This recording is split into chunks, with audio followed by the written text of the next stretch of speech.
Okay, so we are now live.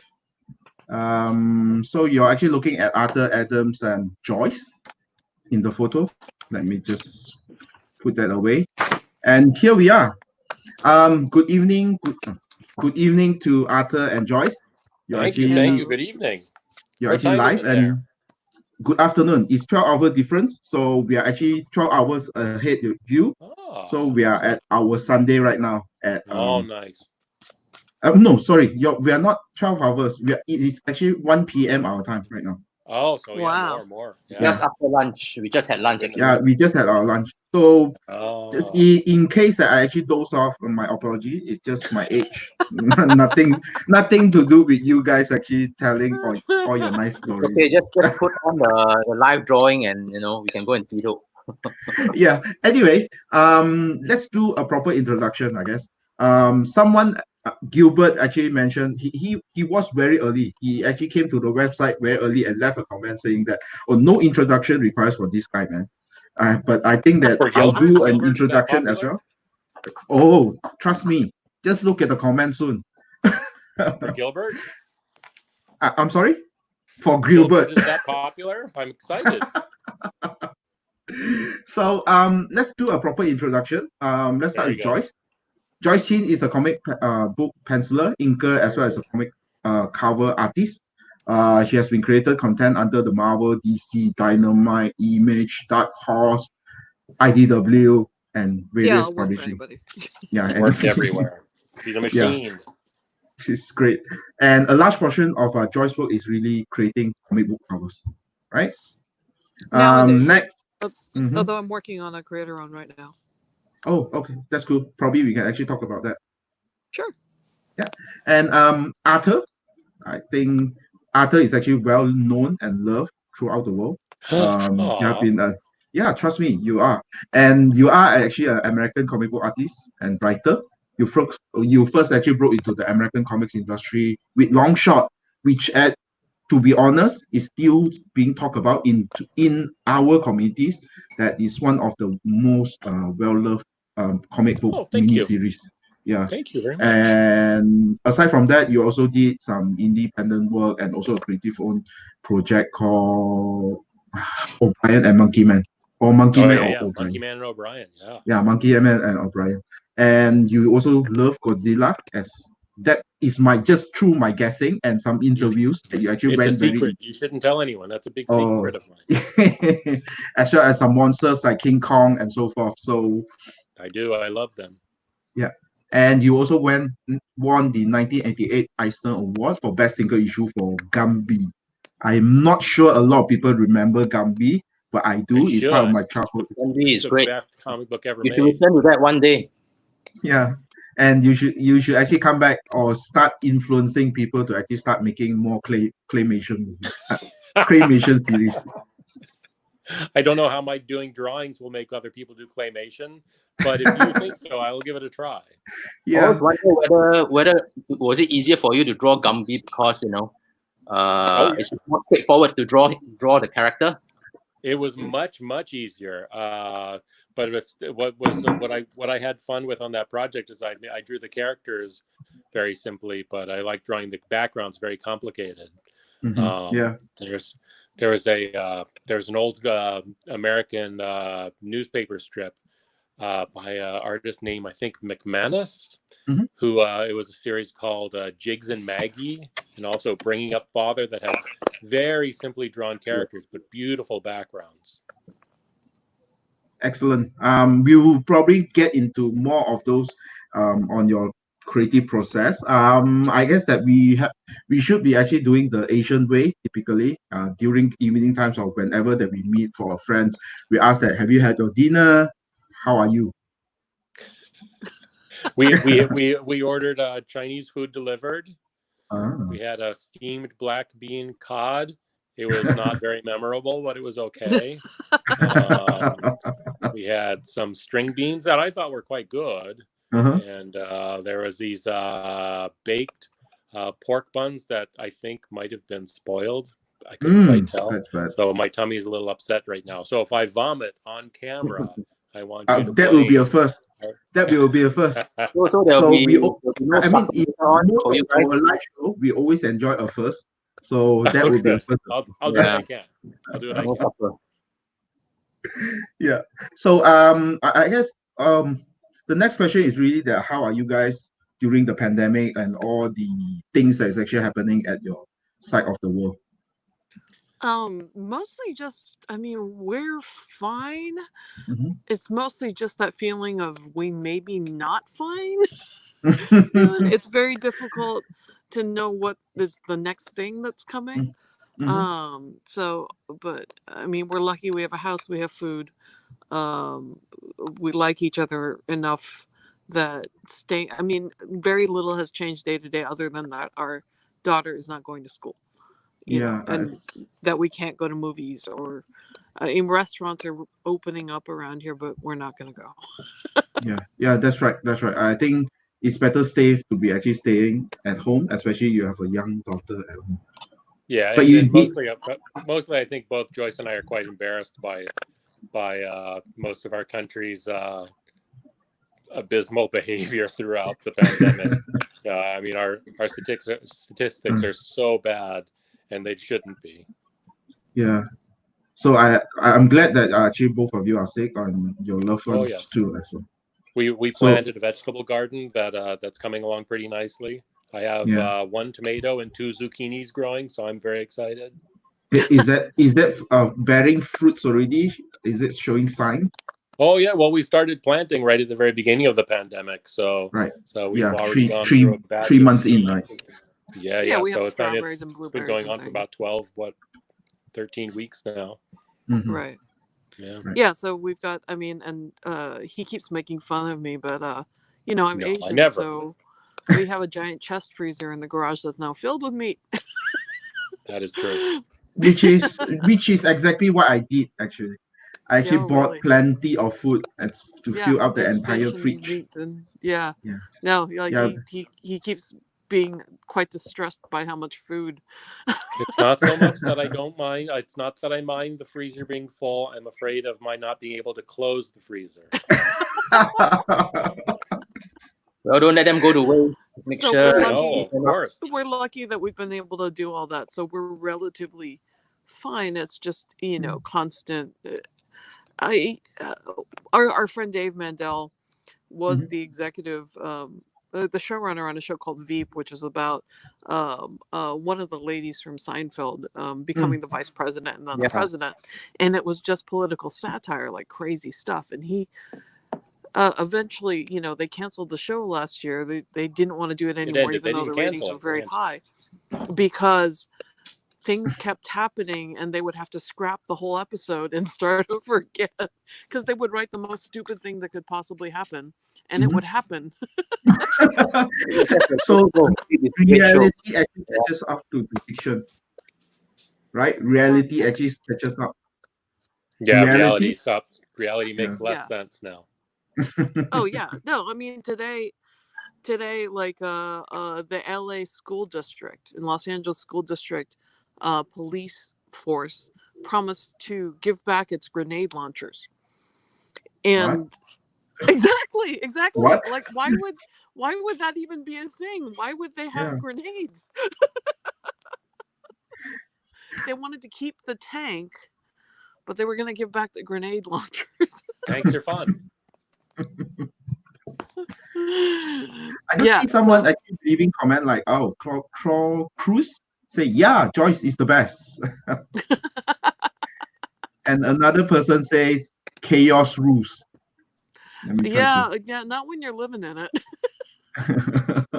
Although we're in a pretty good area right now. If you had Allison and Adam on, because Atlanta's getting fired up tonight, so. Yeah. And so let's talk about happier stuff like your work, shall we? Hey, you brought it up, man. Yeah, I'm so sorry about that. Do you guys go to the conventions? This is it, man. Yeah, this will be the future right here, right now. Okay. Yeah, this will be the future, I would say. You don't have to leave home ever again. I know. I'm not wearing pants. Not a new joke. I know. I'm just sharing. but that's all right. In case that you actually stand up, that will be our first as well. We'll just switch screens and to save you guys from embarrassment. Yeah. So so I guess that we can actually talk about the cons. Of course. You guys actually, yeah. I think the norm cons, you guys, I mean, it'll be a long time before a real cons will actually happen. Even it actually gets open, probably. Oh yeah, I don't think that safe. I think it's unlikely that we'll be doing it just because the US has done so poorly. I don't want to go to any US airports. With my family, and my father is still alive, and his health is not very good. He's in his 80s. I'm not going to go somewhere where I can't go see my dad. Yes, I think that going to the con is fine, but after coming back, you need to self-quarantine. That's another thing. I think that's probably true if we were to do that. But I think there's we'll no way to make them. Yeah, there's no way to make them safe. Like there's conventions happening in Georgia and in Florida, and a couple other places. But and we if they do them outside, maybe. They're not going to be outside. No. I don't know how it's going to work at all because they're intending to. I don't know if the insanity of Dragon Con has spread globally, but that is one of the most insane conventions in the world, and they intend to have it this year. So I don't know how that's going to work. When is that happening? Is that like I think it's September. Oh, sure. I think so.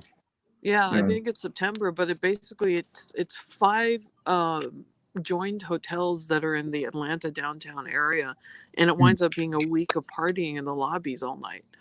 So and it's shoulder to shoulder, everybody shoved into very the elevators. All the hotels are connected by sky bridges, and the sky bridges are always cram-packed full of people and moving very, very slowly. So it's a ideal location for spreading illnesses.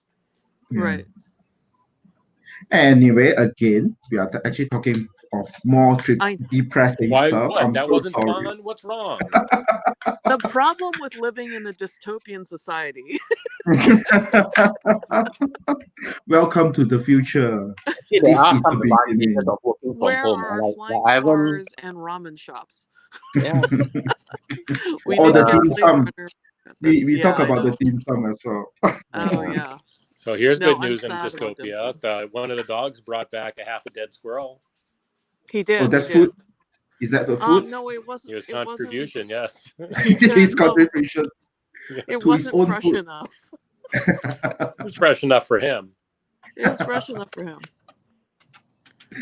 So, yes, CT, you have some questions for... No, I mean, we're talking about, I've been working from home for the last few months, and the other advantages are like, I haven't shaved for months. Right? You haven't done what? Did you say you haven't shaved? Yeah. Yeah, but of course, I'm sure you guys missed, meeting your fans and all that. I mean, I remember meeting you guys at the Singapore Con. I did an interview with Arthur just before that, and I mean, it's great to meet people in person. But I suppose it is, and we love it. We don't care for the airplanes or the airports, but we love going places. So we loved visiting Singapore, and we're hoping we'd be able to go again this year and visit more places and see more people. But we'll be able to do that in the future. And chili crab in Singapore. Yeah, of course. Yes. Have it all. I'm just sharing some of the comments that's actually coming in, so you guys can, continue the conversation. Just I guess that the next thing that we'll probably, we can actually continue our conversation. I think that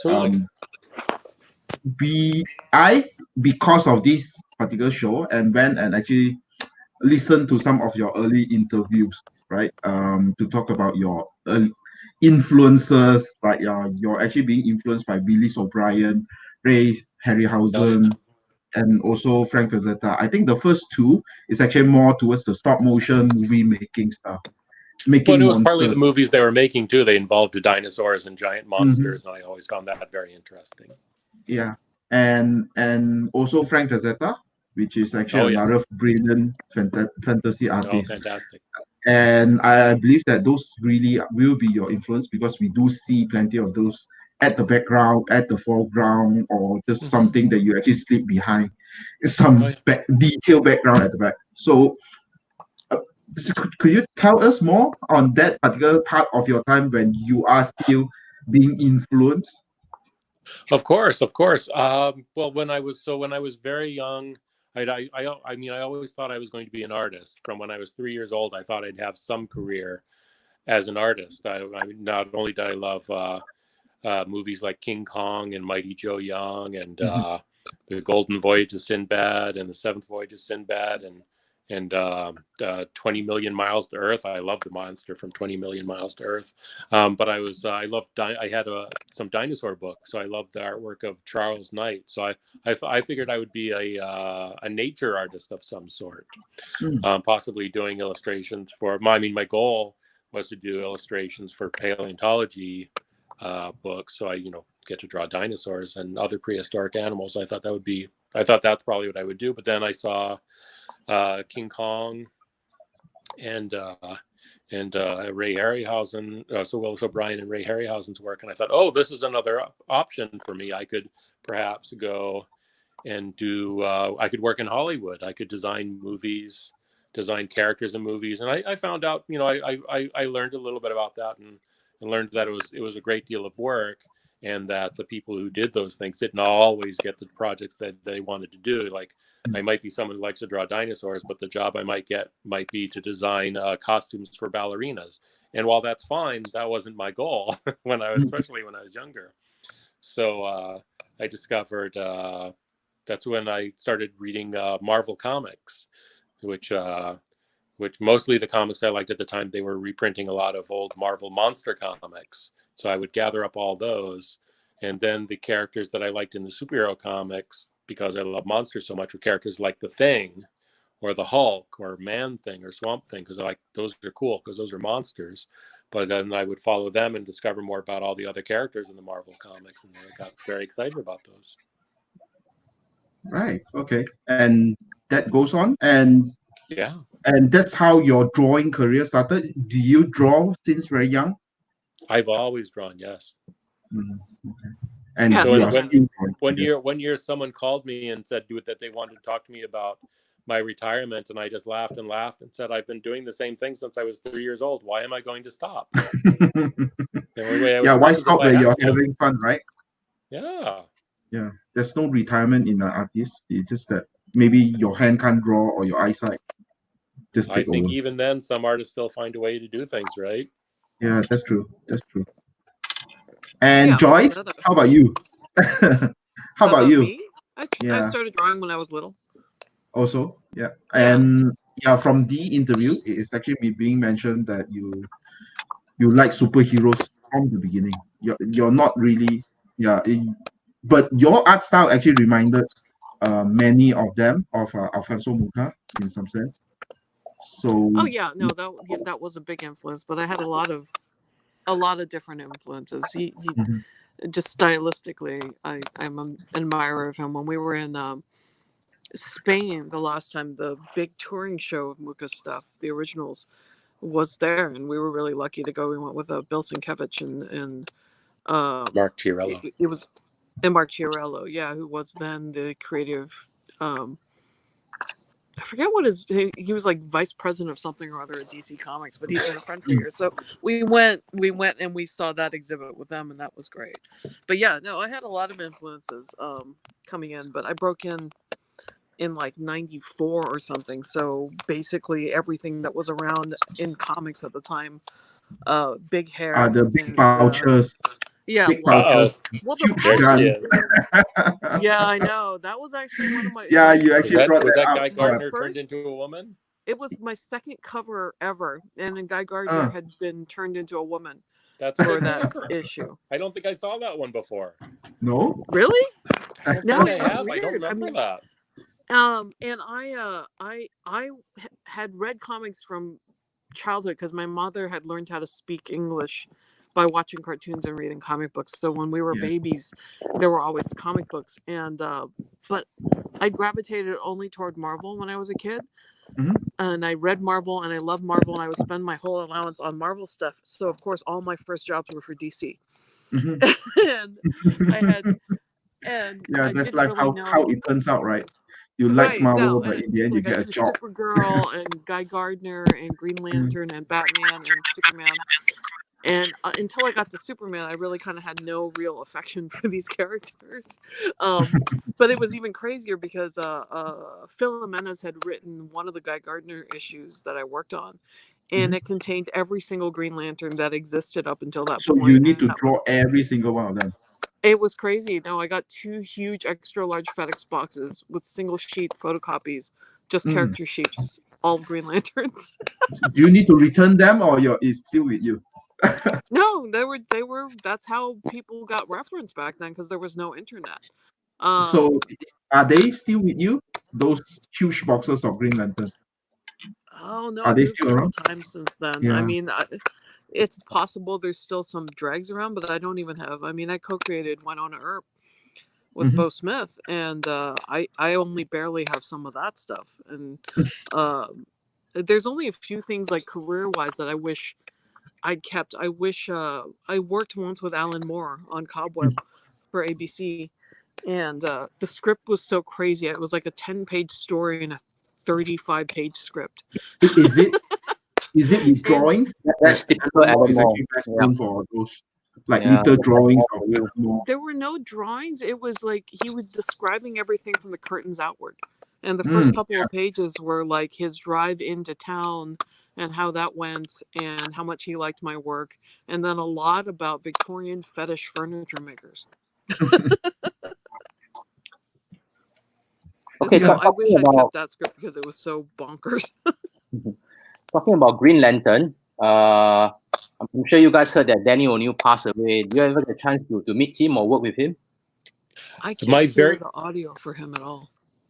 You can't hear me? No, I I can think hear it's you. CT. CT, you can't hear CT? He's a little quiet. I can just barely hear him. Oh, okay. I will take Danny O'Neill. Yeah, sorry. CT, probably I do hear you, so I can actually take the question and repeat it. CT is actually asking that the recent passing of Dennis O'Neill. Have you guys actually worked with him before? So I actually never met him. Arthur has. Okay. I've met him several times, and he was always nice. He never seemed to really quite know what to make of me. I posted on Facebook a couple of days ago that Denny O'Neill was actually the person who gave me my very first job at Marvel Comics. I'd written, or they were publishing a book called Bizarre Adventures, which was kind of like Marvel's version of a little bit like heavy metal, or like it was black and white from Warren. So it was kind of odd stories. It wasn't. I don't think it was ever particularly good. It only ran for a few issues. Might have only been 2, possibly 3 issues.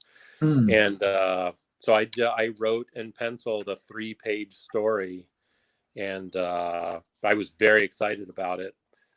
First, I did my layouts and I wrote a script with it, and I sent in the pages. And then the Denny O'Neill's assistant, Linda Grant, asked me who would I like to draw it.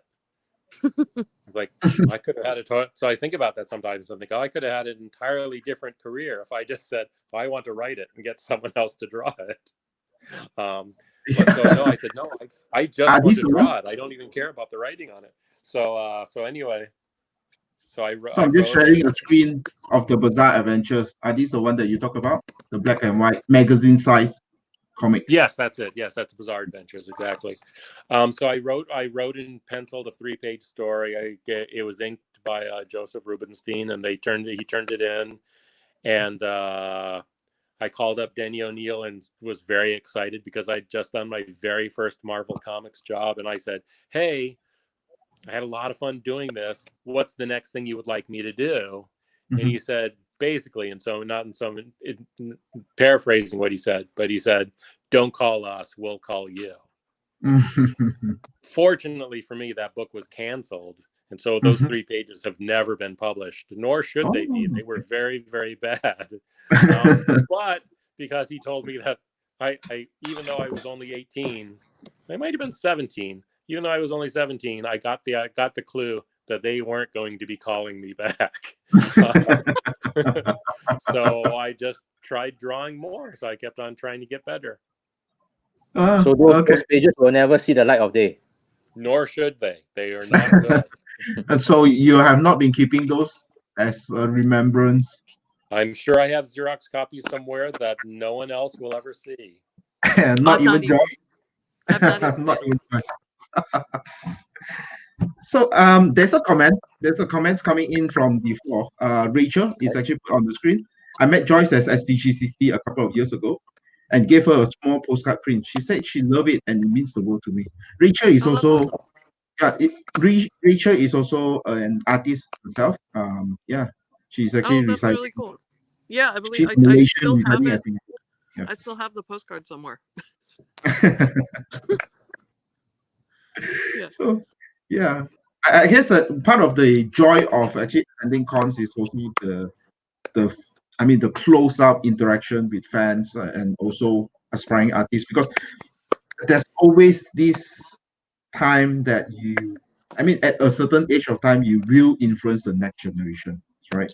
Sure. So absolutely. Yeah, and of course that you guys are actually influenced by someone else, and it will be the same, and the circle just repeating itself. And having a con, meeting some artists will definitely make this easier. Mm-hmm.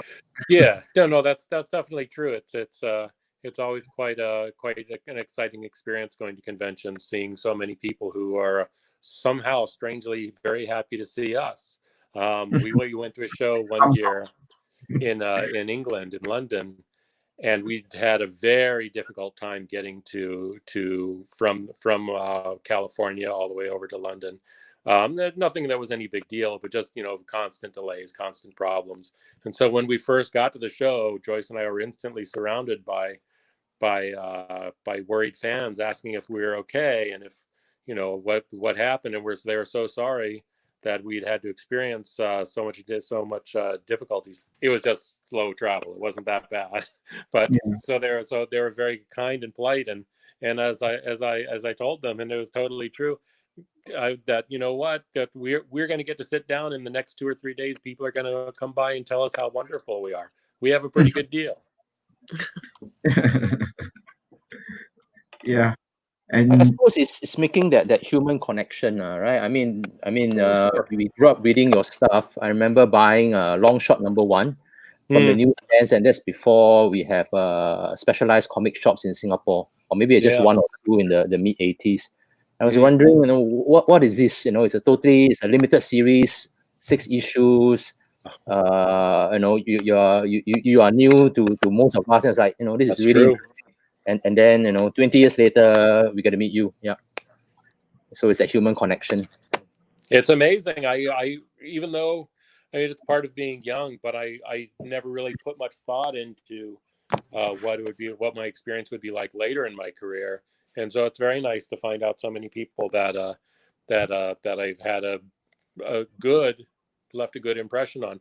The one of the first times people started coming by and were very, very, very sincere, because people had, for most of my career I've been very lucky, and people have always told me that I did good work and that they liked me and they thought I did good stuff. But then one year people were being very, very sincere about how much I'd meant to them for some formative part of their life. And at some point I turned to Joyce and said, does someone know something I don't know? Am I dying? Because are people saying goodbye? But no, people are just very nice, and I'm very old. No, you're not very that old. old. Yeah, you're not very old. I met older people. Yes. That's one way of putting it. He's 8 years older than me, but people have always thought the age gap was much, much bigger because he's always read. I think the hair. I mean the hairstyle helps on Arthur. Yes. Hairstyle.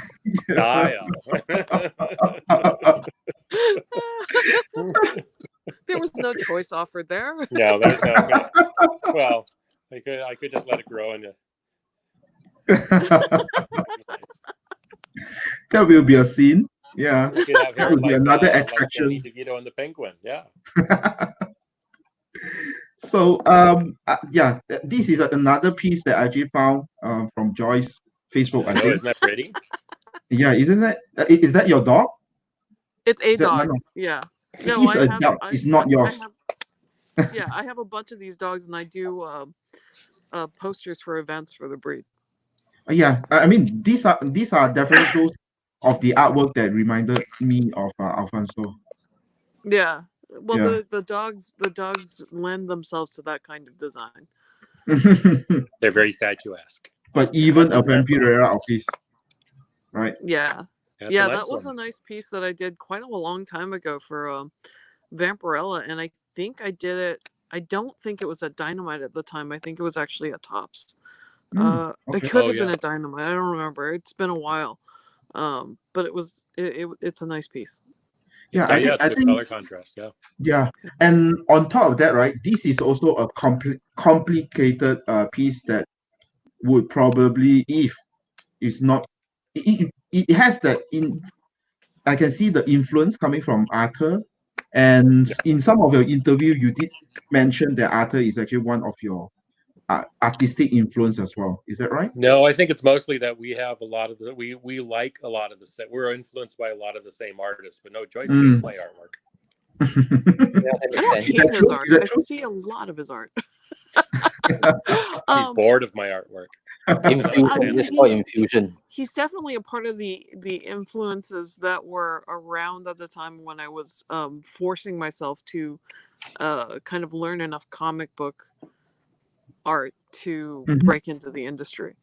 You know, but I kind of came in sort of right before Image started, and so everybody that was around at that time, I actually found out. I mean, one of Arthur's biggest influences was Michael Golden. I found his artwork kind of around the same time I found Arthur's. So, and also, I mean, Bruce Timm, who the Batman animated series guy, he looks at me like I'm an alien sometimes because I'll say these things. Like, it never occurred to me that anybody in comics was famous at all. It never. I read comics in a complete bubble of people who didn't read comics. Like, nobody else really read comics around me. I didn't realize that there were conventions. There's been nobody in comics that I've been like too impressed to meet, you know, like too worried about meeting because of that. But yeah, no, I kind of all while I'd read comics all the way growing up, I actually never paid any attention to who was drawing them particularly or writing them. I followed characters. Okay. So I sort of found out after I started wanting to become a comic book artist that there were comic book artists that were held in higher regard than others. So yeah, he was an influence, but I wouldn't say he was the main one. And we do have because we've now been together since 1996. Congratulations. We have a lot of the same. We have, you know, there's just the same stuff laying around the house. So you know, we both went to the Muka Museum. We both get enraged by the same stupid comments by the same stupid people that we're at conventions with. You know. Yeah. We went to there's a museum not too far away that has a lot of line decker artwork that was really wonderful to see. We both really like Serpieri's artwork. Right. Serpieri? Paolo Serpieri? Yes, Arthur's very heavily, all the cross hatching is Serpieri. Oh gosh, my book is just here. Yeah. Yeah, so it's not just Serpieri. I mean, there's other artists who I liked who did that before, but Serpieri's stuff is seeing Serpieri's artwork made me think, oh, that's a direction I should go because not really anybody in the United States is doing that. But you did not go the content way of Serpieri. The content. No, I'm not as brave as Serpieri or as obsessive. No. You're also not inclined that way. I mean, that's all. Yeah. My obsessions lie in other directions. Yeah. There's a lot fewer tentacles. Yeah. So just on the same topic of the artwork, I again with the power of internet, I've actually managed to found things like this, which is actually a combination work of that was a funny one.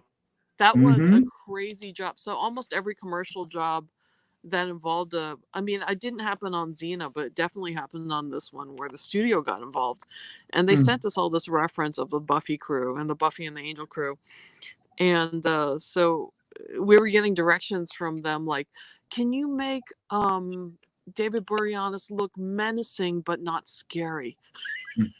Can Sarah Michelle Gellar would never wear those pants with those shoes. It's like, well, that was on the reference you sent us. That was the photo. That is literally what she's wearing in the photo you sent us. So it was a very funny, because you're often working with people who've never worked with artists who don't know how to describe anything in visual language, and sometimes it's a marketing person or whatever. So we got like a series of very odd directions for this cover. So is that an experience that you would like to actually re-experience again, like doing both of? I mean, no. No. I that's it was shortly after this I did the Creature from the Black Lagoon comic book, which was a comic book. Even when I did it, that movie was about 40 years old maybe when I did it, right? And so that became my policy that I only draw projects that are at least, if it's a movie or TV related, it has to be at least 40 years old, so no one cares. So no one cares, or no one remembers the stars. It was worse. It was actually worse for the Creature from the Black Lagoon because there was some of the characters I purposely drew not to look like the actors who played the characters. And some of them I tried really hard to make my drawing look like the actor or actress in Creature from the Black Lagoon. So I did the first 10 or 20 pages, and Dark Horse sent those to Universal, and Universal loved them. They were so happy. They're like, oh, this is perfect. It's a really nice adaptation of the movie. And you know what? It's perfect. We don't have to send anything out to any of the living actors because none of this looked like any of them. And not many of them are alive. No, but at the time, there was a couple of them that were alive that would have had to have approvals. But fortunately, my drawing was so terrible, no one knew. Yeah. And that was a long time ago, but that was a pretty book. Trying to actually put in some show and show the audience as well. Creature. You guys actually have a view. I'm not sure that a lot of people are aware of this particular book. No, it's one of my least. It's one of my lowest selling books because from that series, the Dark Horse, the first couple of books sold very poorly. So the marketing director said, "I'm not going to even try advertising this book. I'm not going to bother selling it." So it's my one book that I've ever done that lost money. I think it gained money. It did okay later on. It was reprinted, but its first run, it lost money. Yeah, but doesn't matter. I mean, some of not to me happened. Wasn't the offer you got at the time was also Turok, right? Yeah, let's not talk about that. Turok? There's a Turok? Turok no. Was the offer he got, and he did Creature instead. I said yes to Creature first. I said yes to Creature first. Anyway, these are some of the artwork. I don't see why it should not be more popular.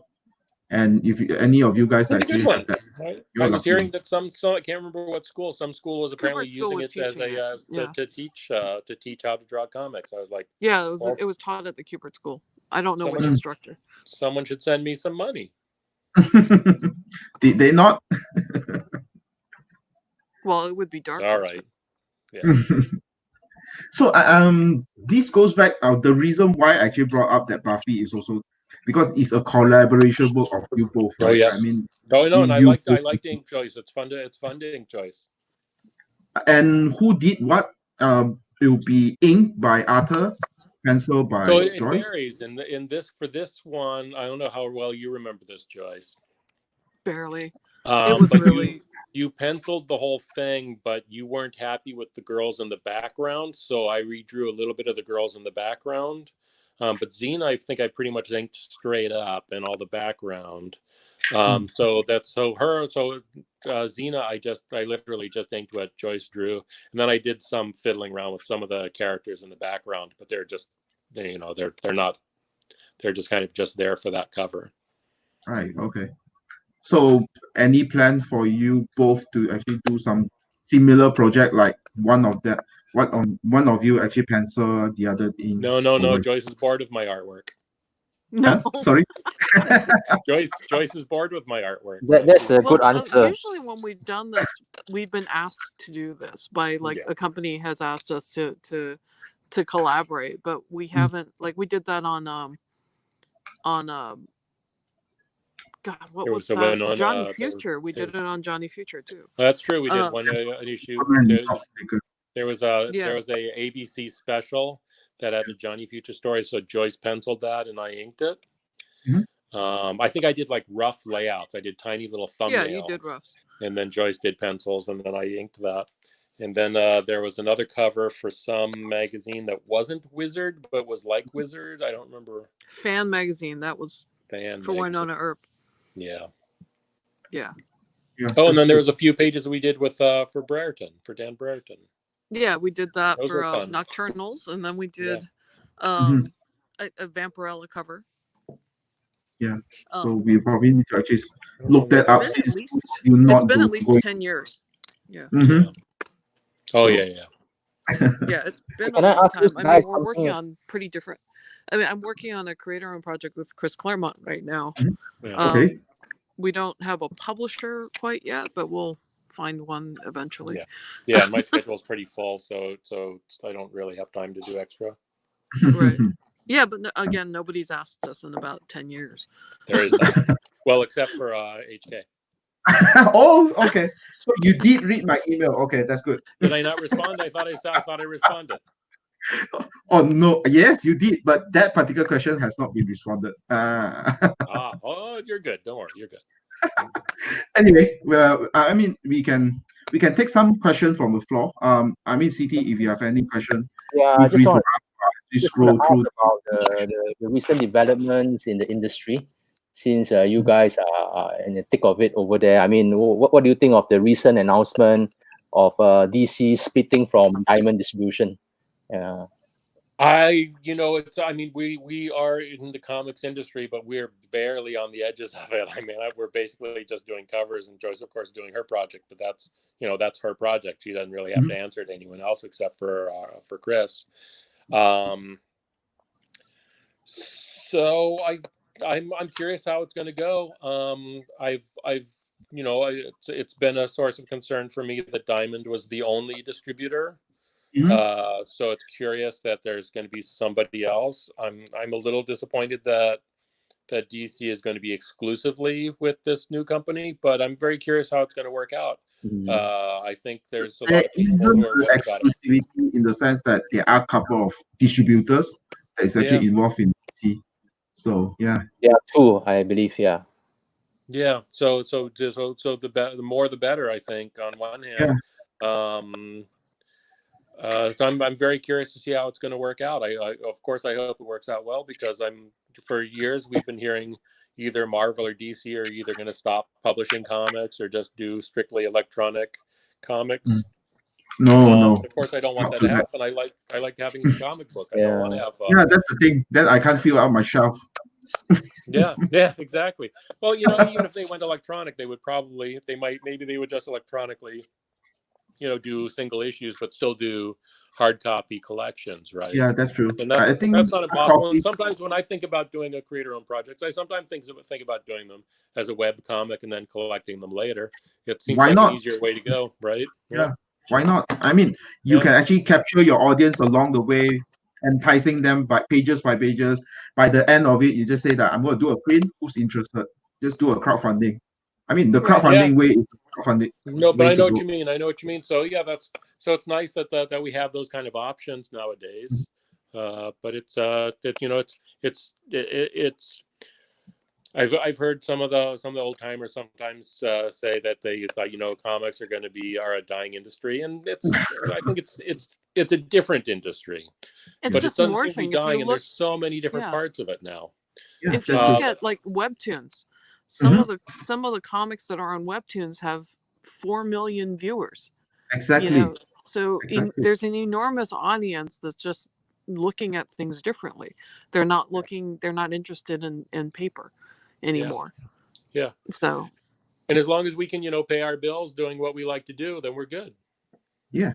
I suppose all of us need to adapt to Well, new we're good as technology. long as the Yeah. ambient dystopian crazy Oh, shit. of course, If of course. you guys are actually tired of staying at the other side of the world, welcome to our other side. Hey, We've thought about it. We've thought about it. We seriously thought Think about about it more. Yeah, we'll see. Think We'll about the see. food. Think about We'll see all how things go the here in food you can November. have. Yeah, you have the choice of Singapore as well as Malaysia, and Malaysia. Yeah. Yeah, I've Malaysia never is been. actually a really nice country, large enough. Malaysia is nice. I've never been. I've please been. do. It's nice. Yeah, please do come The over. food is awesome. Yeah. I tell you, plenty of people will actually willing to actually host you for a couple of days. Or in fact, you're welcome to stay at my place. If I could say in return, HK, Hmm? you cannot stay at my house. Okay, You that's don't want noted. But I'm You don't not. want I to. have You no don't plan want of to. coming to your house. No way, because we have our farm, and it's Yeah. like a farm for three. We can't afford one more person. You don't need extra help at the farm. Nobody should want to come to America right now. No. I've only grown 3 zucchini. 3. Okay. Only 3 zucchini, one for each. Not even the dogs has it. Yeah. There's a question from the floor as well. While we're actually having this conversation, anything we can buy tonight, Adam?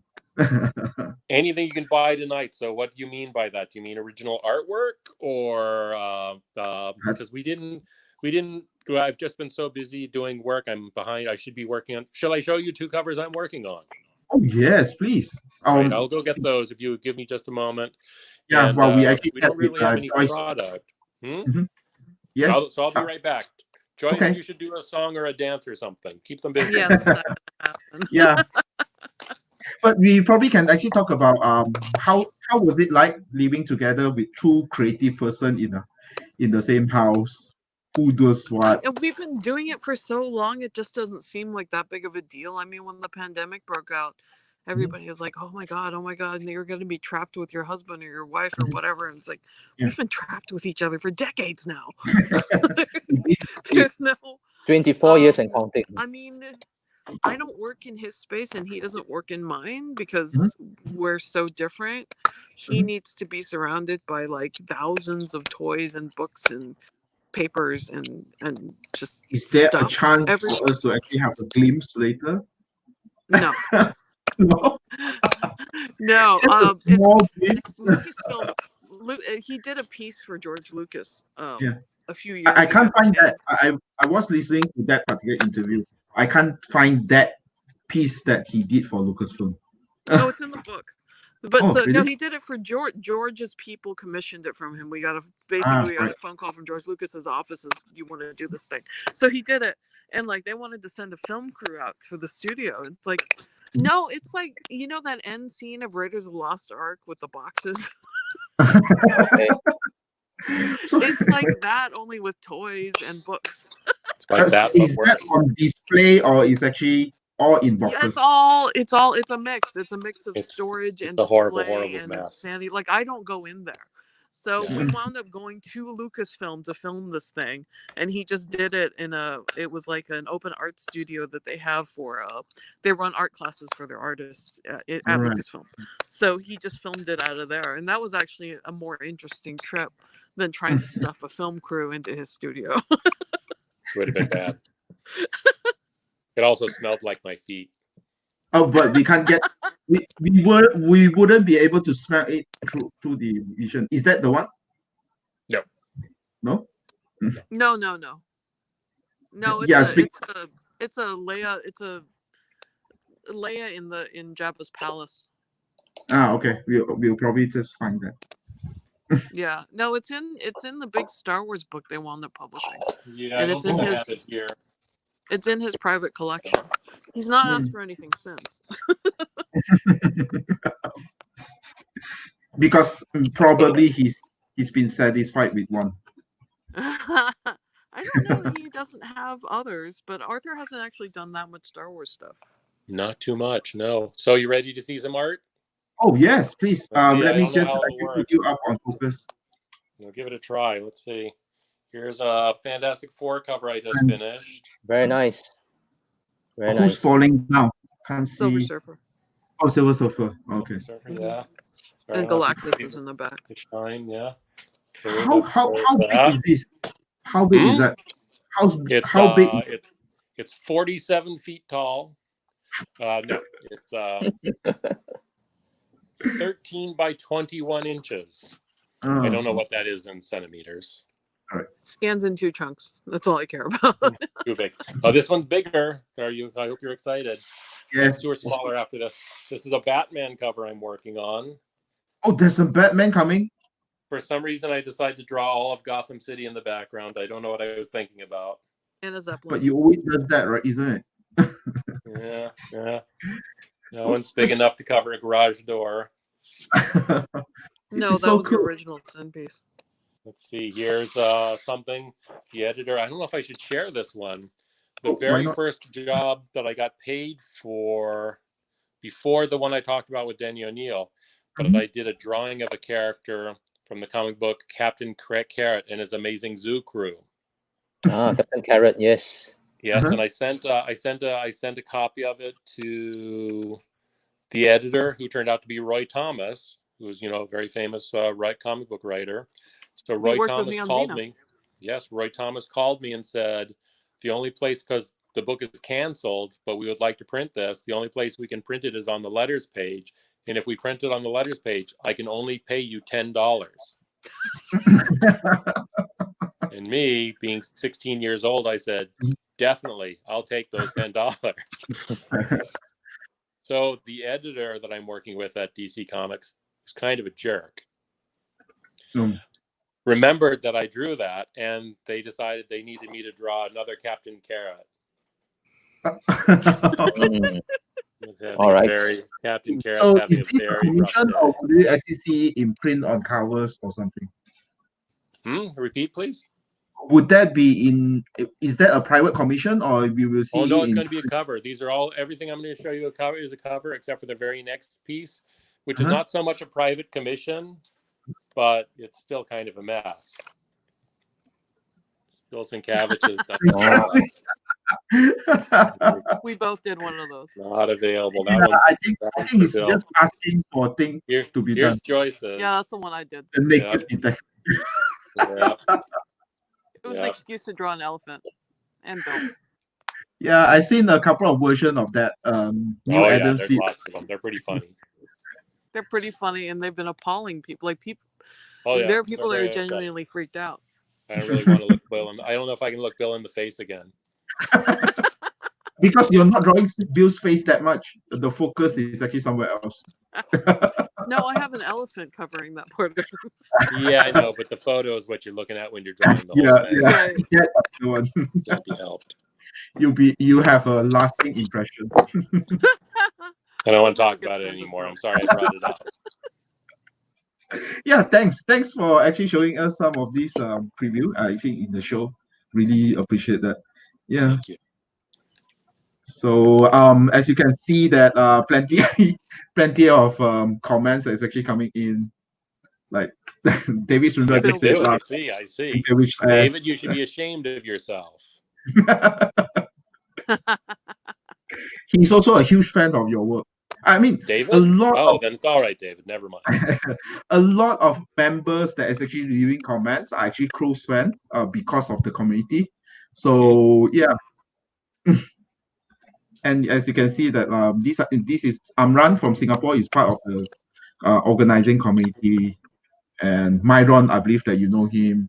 Oh no, not Myron. Oh no. Let's ignore that. Let's move on. No, all good guys. Thank you guys. Reynolds just said that, we just pop in. Is there any free prize for the newest person to join the viewing?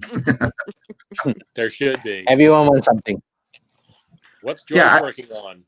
Yeah, what's Joyce working on? I'm working on a project with Chris Claremont. It doesn't have that we can have a glimpse. A glimpse of?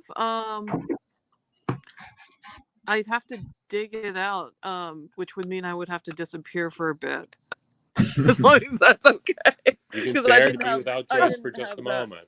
Oh yes. Then Arthur will have to just entertain us then. I have to sing and dance? So Joyce, do you want to Up leave to your you. phone there? Yeah. Let me just put the phone down, I guess. Yeah. So I'll just put your face up. Same goes. David Sundra said that I did one as well. So he did one on Sienkiewicz, but Oh my goodness! I'm sorry, David. I'm sure Bill appreciated it.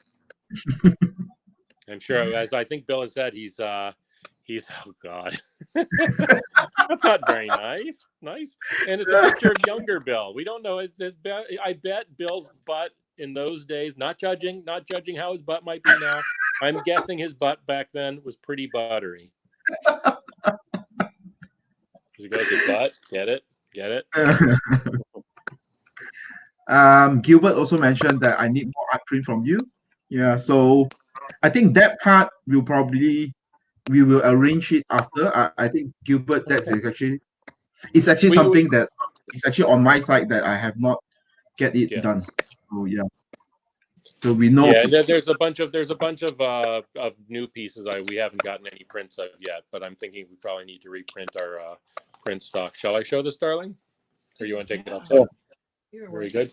So here's one of the bits that Joyce is working on right now with Mr. Claremont. Looks like it's going to be a lot of fun. Wow. Is there a name for it? Is there somewhere that we can actually wait for it? No, it's not printed yet. This is all still a work in progress. So they're still working on the storyline and the designing characters. And when I hear them talking about it, I try not to be too jealous. Oh, you're not invited. You're not invited to the project. No, they don't like me. That Joyce is bored of my artwork. Okay, let me just scroll through the comment section. There are plenty of questions that I'm sorry. While we're actually talking, I did not actually take a look at those. Let me just scroll up. There are comments that actually has been left since 30 minutes ago. Okay. Yeah. Let's try. Okay, let's try this because this should be a feature. Do either of you collect figures? Yeah. I think the dinosaur behind you is something as well. I do not, because there's no reason for me to, because so many show up at my house anyway. She's a very lucky young lady. It just came without invitation and just stay here. They just arrive in numbers that would be staggering to anybody who was not my husband. So, I mean, he collects. Here's my new Spinosaurus. Take it away. Very good. Yeah. Are you? So your fascination, you're fascinated with the dinosaur, just like my son, love which dinosaurs, is 4 years old. He loves everything. And any other stuff you collect on action figure side? Like Yes. Joyce doesn't believe this because from her point, and I understand from her point of view. But the only thing I'm still regularly collecting is some dinosaurs from this particular company, Papo, P-A-P-O. I think they're a French company. And a particular line of Godzilla toys. And the other stuff, I just kind of pick up stuff occasionally when I like it. Like I sometimes get superhero toys. And occasionally there's an occasional Ultraman toy I might get. But I'm trying to be a little pickier. As the person who had to drive back your SDCC exclusive shield helicarrier. So whatever commission money that you guys was 10 years ago spent at the toys later. Tons of toys. So many toys. So nice. So I don't collect those. Okay, you don't need to. No, there's no reason. No. It would not be a good idea. Yeah, although I mean it's nice because I can go, hey, I need to draw a fire truck. Do you have a fire truck? And he will have several fire trucks. Or any other thing. So you're buying them as references. Yeah, that's for professional needs. Absolutely. I don't like them at all. That's a good investment. For work. Yeah, invest for work. Exactly. Where's Alex? Martin, Alex is pretending to be asleep. Or probably tuning in on YouTube right now. No. It's 11 at night. It's 11 at night our time. Yeah, she's 9 years old. Joyce or Alex just shouted from her bedroom, honk shoe, to let us know she was snoring. Oh, that's some sound. No, honk shoe is just a dumb way to say make a snoring noise. And now she's saying zzz, as though she is sleeping like a comic book character. Like a comic book character. So yeah, I do see a lot of pictures of Alex following you around at cons, right? Did she actually got influenced by your creativity side? She draws. She draws? She draws. I think mostly she thinks we're just, she just thinks everyone is crazy. Alex, do you think all parents are crazy? No, just us. Just us. No, she's had quite a life so far. Because she comes with us to every convention and she gets to meet tons of people and winds up in really bizarre situations constantly. Alex, what's your favorite country to visit? No, you're supposed to say Singapore. You suck. Or Malaysia, it doesn't matter. Well, we've not been, so we don't know. I mean, Joyce has been, but Alex and I have not. But Alex usually says Singapore because she loves when we go to that convention and the hotel we stay at has such a good buffet. I do see. She wants to go back to Shanghai too because of Disneyland. Shanghai is fun. Yeah. Shanghai, you can actually see a two sides of things. You have the modern side as well as the less modern. We did. The last less time modern side is so touristy, though. It's like it's not even real. Yeah, not real. That's true because you went. Probably because you actually hold an American passport. I mean, if you actually really just take a taxi and just go, you can actually see some amazing stuff. Yeah. No, when I've been to China many times with my mother when I was young. So I've definitely seen that side of it. But I'd like to. I mean, we had a lot of travel plans that didn't wind up happening because of the pandemic. But yeah, I'd like to especially go back to Hong Kong. Because I haven't seen that in quite a long time. I think now's a good time to go to Hong Kong. No. Yep. Capture all the street scenes happening there. Travel for a little while. Yeah. I don't think that you can even get in, right? No. I mean, most of the countries are still closing the border. One of the conventions in Australia wanted us to still come. Back to bed. Here's Alex. Hi, Alex. Oh, you've grown so. You have actually grown. They do that. No matter how much alcohol and tobacco I give her, she keeps growing. Kids just keep growing. Yeah. It's been a couple of years since we were in Hong Kong or in Singapore. And Singapore. I think in Singapore you can actually lie under the table. I don't think that you can go sleep under the table. Oh, she still can. Would you still sleep under the table? Oh, heck nah. Yeah, that is true. So taking some questions. A question for Art. Beside Michael Holden, who else is your biggest artistic influence? So the people I list, the three biggest comic book influences, and there's a lot more, but the three biggest, you can go back to bed now. She's just going to stand there. Yeah, by the way, you'll be famous on Facebook. Just follow the page and you'll be seeing your face quite a bit. Oh, no. So the three biggest that I always say are Michael Golden, Walter Simonson, and Barry Windsor-Smith. Because I like all of their styles very much. I like Barry Smith since Alex, go to bed. Alex, you have to go to bed now, pumpkin. I really liked Barry Smith's Conan because I loved Conan at the time. Yeah, and he's coming out with a book soon. Yeah, I love. He is. Yeah, I'm looking forward to seeing that. Yeah, Walter Simonson, who's always so good, and his art always has so much energy and so much that was weird. Someone just walked right behind you, and I thought Alex somehow walked over to yeah, from that corner to the other corner. Yes. I Yeah. completely I can freaked teleport out. now. That would have been Yep. awesome. He's not there, no. But there's other artists who I also was that I'm still a huge fan of, and I still look at their artwork occasionally when I think when I need inspiration on how to draw certain things. So I listed those three, but the others that were very, very important for me were, of course, Jack Kirby and Gil Kane and Frank Robbins, Bernie Wrightson. So many that are just so good.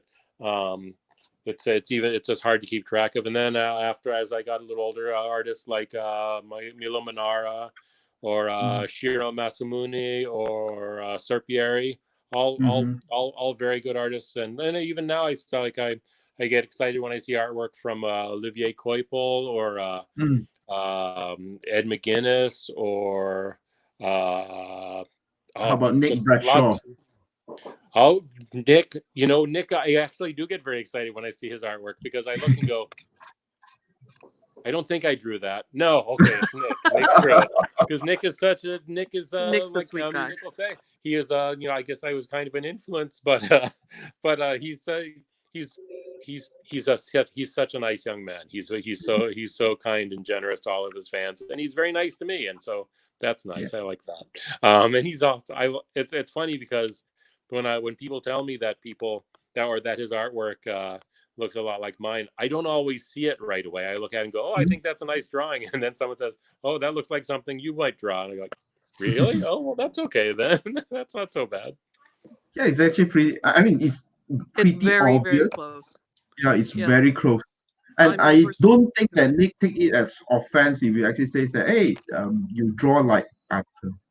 I hope not, because I imagine he hears it fairly all regularly. Yeah. Which is, I mean, it's a compliment, right? No one's is actually remotely close to you. I hope it's a compliment, but if anyone uses it as to be mean, I would like to hear about it. I'd be curious to hear my name taken in vain. Well, and Nick isn't lazy about it. Like, he's never traced anything. No, he works very hard. Yes, I've never seen him actually trace anything. He works really hard, and like I said, he's a very nice man. Yeah, it's good to know that. There's a comment from Wen Yu. Joyce has greatest behind the scenes stories convention of Hollywood. Share one recent one, please. But this is being broadcast. Those are usually better to be shared in person. Those that could be shared publicly. We were in Australia, and we were at the zoo, and Alex was with us, and I was walking next to all of the actors that were with us on the tour. And so I was talking to both of the guys from Smallville who played Lex Luthor and Michael Rosenbaum and Superman were there, though Superman wasn't there at the zoo that day. So I was talking to Michael Rosenbaum about the story just broke where Allison Mack, their co-star, had gotten arrested for being part of a sex cult.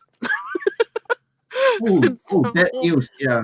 Yeah, and so Michael and I were talking about these happenings and about the sex cult, and then I turn around, it's like, oh my God, where's Alex? I've lost Alex at the zoo while talking about a sex cult with Lex Luthor. And we look around, oh, it's okay. She's with Alan Tudyk. who's the space captain on Firefly. Yes. The pretty pilot safe on then. Firefly. Yep. Or the chicken in Moana, which is Alex's favorite thing to make him do. So see, that's a nice innocuous thing. So that's a nice innocuous Hollywood involved story. Not too bad. And then sitting around with was it Greg Sipes? Well, he was playing guitar, or was it one of the other young actors playing guitar? It was Greg Sipes, yeah. No, he's the voice of Michelangelo, Teenage Mutant Ninja Turtle, and also Beast Boy on Teen Titans Go. Yeah, and he was playing guitar, and was she singing or dancing? I don't remember. I think she was singing. Yeah. No, but that was crazy because what had happened was one of the actors who is the voice the voice actor for Attack on Titan. Like his wife was along for the tour, and she had taken Alexandra, and Alex was like 3.5 or something, or no, just turned 4. She had just turned 4, and she'd taken her up to the green room, and we were on the floor working, and then I went up to go to the green room to get Alex, and all the guys that were the Adventure Time guys were coming down the stairs, and they're like, "Your daughter's rad, man. We want her to be in our band, and maybe the next, because we do 2 cities on the tour, so it's 2 weeks. You know, maybe next week she can get up with her band." And like, what is going on in the green room? And she's in there with Greg Sipes on guitar, and the Battlestar Galactica guys, and the Firefly guys, and the Merlin guys, and they're all singing like little kid songs, like A B C D E F G. There's Power Rangers in there. It was nuts. So I think that Alex is actually growing up. I mean, making use of your travel and adventures and having her own growing up time, right? So, does she actually wants to be an artist? Whether it's actually from the Hollywood side, idea, right? Alex, what do you want to be right now? You want to still be a senator, and what else? Princess. She's talking. She's been talking about being a senator. Oh, what? Yeah, she was going to be an astronaut and a drummer. And then for a while, she was going to be a senator and an astronaut, which there is precedent for here in the United States of America. But I think she's either settled into being a senator or just a kid who stays at home and watches YouTube. She must be watching Veep, right? Veep, the TV series. I don't know. She's got a lot of different avenues that she could pursue for sure. But she's only 9, so I'm not. She's 9. Plenty of time for her to decide. That's for sure. On Monday. Not your time, Monday our time, she's going to be starting her Mandarin lessons. Yeah, she has to learn Mandarin this summer, so I signed her up for some online Mandarin courses. Yeah, I mean, if you actually wants to actually test her Mandarin skill level, I'm happy to actually have a one-to-one conversation with her. Very good. That'd be great, because I don't speak Mandarin. You can send her like to my family, part of the world for immersion. my mom was from Guangzhou, so she spoke Mandarin and Cantonese, but I only ever learned Cantonese. And just barely. Oh, you can speak Cantonese? Oh no, I can speak food and a couple of words, and I can understand a bit. But I mean, on my dad's side, I'm like, my dad's family came over in the 1800s, so super American on that side. Yeah, and then my mom spoke to me in like it was Chinese and English, and we responded in English, so I can understand a lot of like sort of household nonsense little kid Chinese, but you know, mostly dim sum. That's good enough. That's survival skills. I mean, dim sum is universal, so it's easily communicated. I'm taking also another question from the floor. Hey, hi, and Joyce, if it's okay to ask, how's Joyce now? Has life changed much after the scare? Hope things are going well. So, yeah. You want to take that one, sweetie? They're asking how you're feeling since last March. Oh, I don't recommend having a stroke. I think it's not a bad way to just check out, because you're just doing whatever you're doing and then you just keel over dead. It's not a lovely recovery period. I got very, very, very lucky. Every single doctor and neurosurgeon and neurologist has told me that what happened to me should have killed me. So if I wasn't dead, I should have had bilateral paralysis of my legs, or left side paralysis, or loss of hearing, or some combination. And I got none of those things, but I do have a bit of brain damage that's been, it's going to take a while longer to recover as well as it's going to recover from. But I got very, very lucky. So I occasionally get dizzy. There's stuff from the various surgeries that still bothers me, but I got really lucky. So it does make you appreciate how many things could be gone that aren't, you know, like I was very happy to go to San Diego Comic-Con after that and see friends, you know, see people that I might not have been able to see. So Yeah, that's mean, good to hear, because I read that it's not just the medical issues. Again, it's still a bad idea. Don't have a stroke. It's the insurance issues as well, right? That the cost of it, because Anne Nocenti was in Singapore last year. We had a chat, and she was also talking about how expensive insurance is in America. Oh, it's madness. Yeah. Yeah. It's insane. It's insane. We're lucky we can afford it, but it shouldn't be the way it is. Yeah. Oh, the medical. I can't hear him. So. Yes, cost of insurance and cost of medical. Oh, that was crazy. It's insane. And it's I madness. actually had to hire a medical advocate to battle both the hospital and the insurance company to get coverage. And the hospital, we're fully paid on our insurance. We pay right. thousands and thousands of dollars every Yeah, every that's what I month. read in Bleeding Cool, that you guys are actually all fully paid up. Never have your country switch to our insurance system, because it's crazy.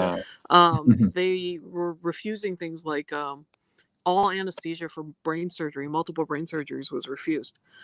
And so that was like, what, $16,000 just in anesthesia. And then the hospital was double and triple billing on some stuff. So it wound up being this insanely high bill of stuff that wasn't covered by insurance companies. So I had to hire somebody to basically get them to do what they were supposed to. And that worked out fairly well, but it was still, I don't know how people who are elderly or unable to speak English or don't know that you can hire advocates. Actually, and if Joyce hadn't thought to do that, or if her recovery had been much worse, or if she'd come out of their stroke much worse, then I would not have had time to follow up on that stuff. So we would have just had bills piling up. It would have been very, very difficult. Yeah. Hero Initiative reached out right away and said they would just pay it. They did. And I said to them that I don't think, because I look at them as being, they are really good at reaching out and helping creators who are like elderly and maybe don't have a fan base anymore, or don't have a lot of friends in the industry anymore, and helping them get through really tough times. So I didn't want to take away money from that. We wound up having a GoFundMe, and like a lot of people pitched in. So that really helped out tremendously. Not only because the bills were crazy, but like we both weren't working, it took me quite a while to recover. And I was happy to find out that I could draw. I didn't know whether or not that was still there until I got back from the hospital. But certainly Arthur wasn't able to work much during that whole time. So it was very helpful to have a lot of friends. Yeah, I think. Yeah, we felt very grateful when that started happening. We were both very moved by how generous so many people were. Yeah. Okay, look at the time. I think we are actually 17 minutes after an hour. So, and yet we are just talking, and yet to actually start any drawing. So I guess that would you guys want to draw? I can do a little bit, sure. I won't get much done. Alex, you need to go to bed. What are you doing, daughter? She's still there. Oh. Alex skills want to actually get on camera. I'm sorry, we'll be done in about 10 minutes, okay? And then... Is she under the table? She's really funny. Like a lot of the actors that we've been around were child actors, and they all said she'd be a great child actor. Yeah. And but that will actually affect her studies and all sort of things, right? Like if you actually go full on going for child acting, probably you affect some of her way of growing up. We've gotten a lot of advice on it, and we're kind of not pursuing it at this point, but like a lot of the advice was pretty hilarious. Like when the tour when all the actors were saying that, it was like Shannon Doherty, who was on Beverly Hills 90210, and Sean Astin, who was in the Lord of the Rings movies, and Tyler Hoechlin, who's the Superman on the TV series, and they were all child actors. So they were all talking about it, and I remember Sean Astin said to me that his mother had been a child actress, and every possible bad thing had happened to her. So when he expressed interest in becoming a child actor, he said that she always made sure that he had other things he did, that it wasn't the most important part of the day, that he wasn't like her, that he knew her love for him was not contingent on his ability to land an audition, that kind of stuff. And that was really helpful. And he said that there were a lot of predatory people in the industry, and he said both the Coreys, who were in Goonies and a bunch of other movies at around the same time, had parents that didn't protect them. So he said that was important, to make sure that they were all universally very positive about me not giving a shit about acting. That I wasn't interested in acting, because they said that's kind of the most damaging thing. But yeah, no, we sort of halfway looked into it, but like we had other people say, yeah, it's really a bad move, don't do it, that were also in the industry. And I think the last person I talked to about it was we ran into Carrie Elwes, who was in The Princess Bride and Saw, and most people would know who he was if they followed acting. And his daughter is, I think, 11 or 12 now, and she's stunningly gorgeous. And he didn't want her to be a child actress, but he has her in acting training since it's something that she wants to do. And he said that it's not healthy for them to be actors at that age. So yeah, he's the last person I talked to about it. Yes. So yeah, so. But that was actually pretty funny, because we ran into him in a Starbucks, and he was with another actor that we knew, and I said, Alex, do you know who this is? And she's like, no. He's like, it's the Dread Pirate Roberts from that movie I forced you to watch, Princess Bride. And Carrie leans down and he goes, like, did you like my movie? And she goes, no. And he started laughing. Alex is actually very. She has her own character, that's for sure. I mean, from the stories that. She was just very anti-princess right now, so I made her watch it. And I told Carrie the story because we sat down next to each other to chat and have Starbucks. And we've known a couple of people that have been in Deadpool, the movies, for a while, and she's not been able to watch it because it was an R-rated movie and she was too young. So around Christmas time, was it last year? Once Upon a Deadpool, which was a PG-13 edit of Deadpool 2, came out, and the whole framing device for that was Princess Bride. It was Deadpool kidnaps Fred Savage and ties him to a bed, and it echoes Princess Bride's framing structure. So I said, to understand this, she's got to see Princess Bride, and even though I knew she was super anti-princess, I forced her to watch it. She liked Deadpool. She did not like Princess Bride because there was kissing. So is she watching Deadpool right now? Is she watching any of them? Right now, it's 11 o'clock. Are you insane? No, not now. As in, has she watched it? She's seen Once Upon a Deadpool. She's seen the edit. Only that one? Yeah. Okay. She's not watched Deadpool 1 and 2. It's too... I mean, she's watched Guardians of the Galaxy. She's watched plenty of PG-13 movies, but we haven't really... it was too... I mean, we know Deadpool 2 probably would be more okay than Deadpool 1 because there's no strip club. But like, so we're friends with the guy who plays Colossus, and we know the lady who plays Negasonic Teenage Warhead. And so when Stefan had finished filming Deadpool 2, I was like, is this going to be something that Alex can watch? He's like, a few too many beheadings. The Yakuza scene. Yes.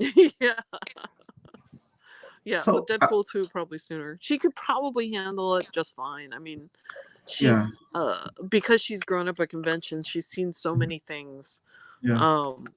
And she knows the people are, in costumes and it's makeup and like that stuff we never have to explain to her because she's seen it all her life. So there is a comment from Bradley. So I'll just read it out. Are there any other writers of today that you enjoy reading? I mean, I guess that it's on comic books or even novels in the sense. What do you think about stories in modern age compared to the past?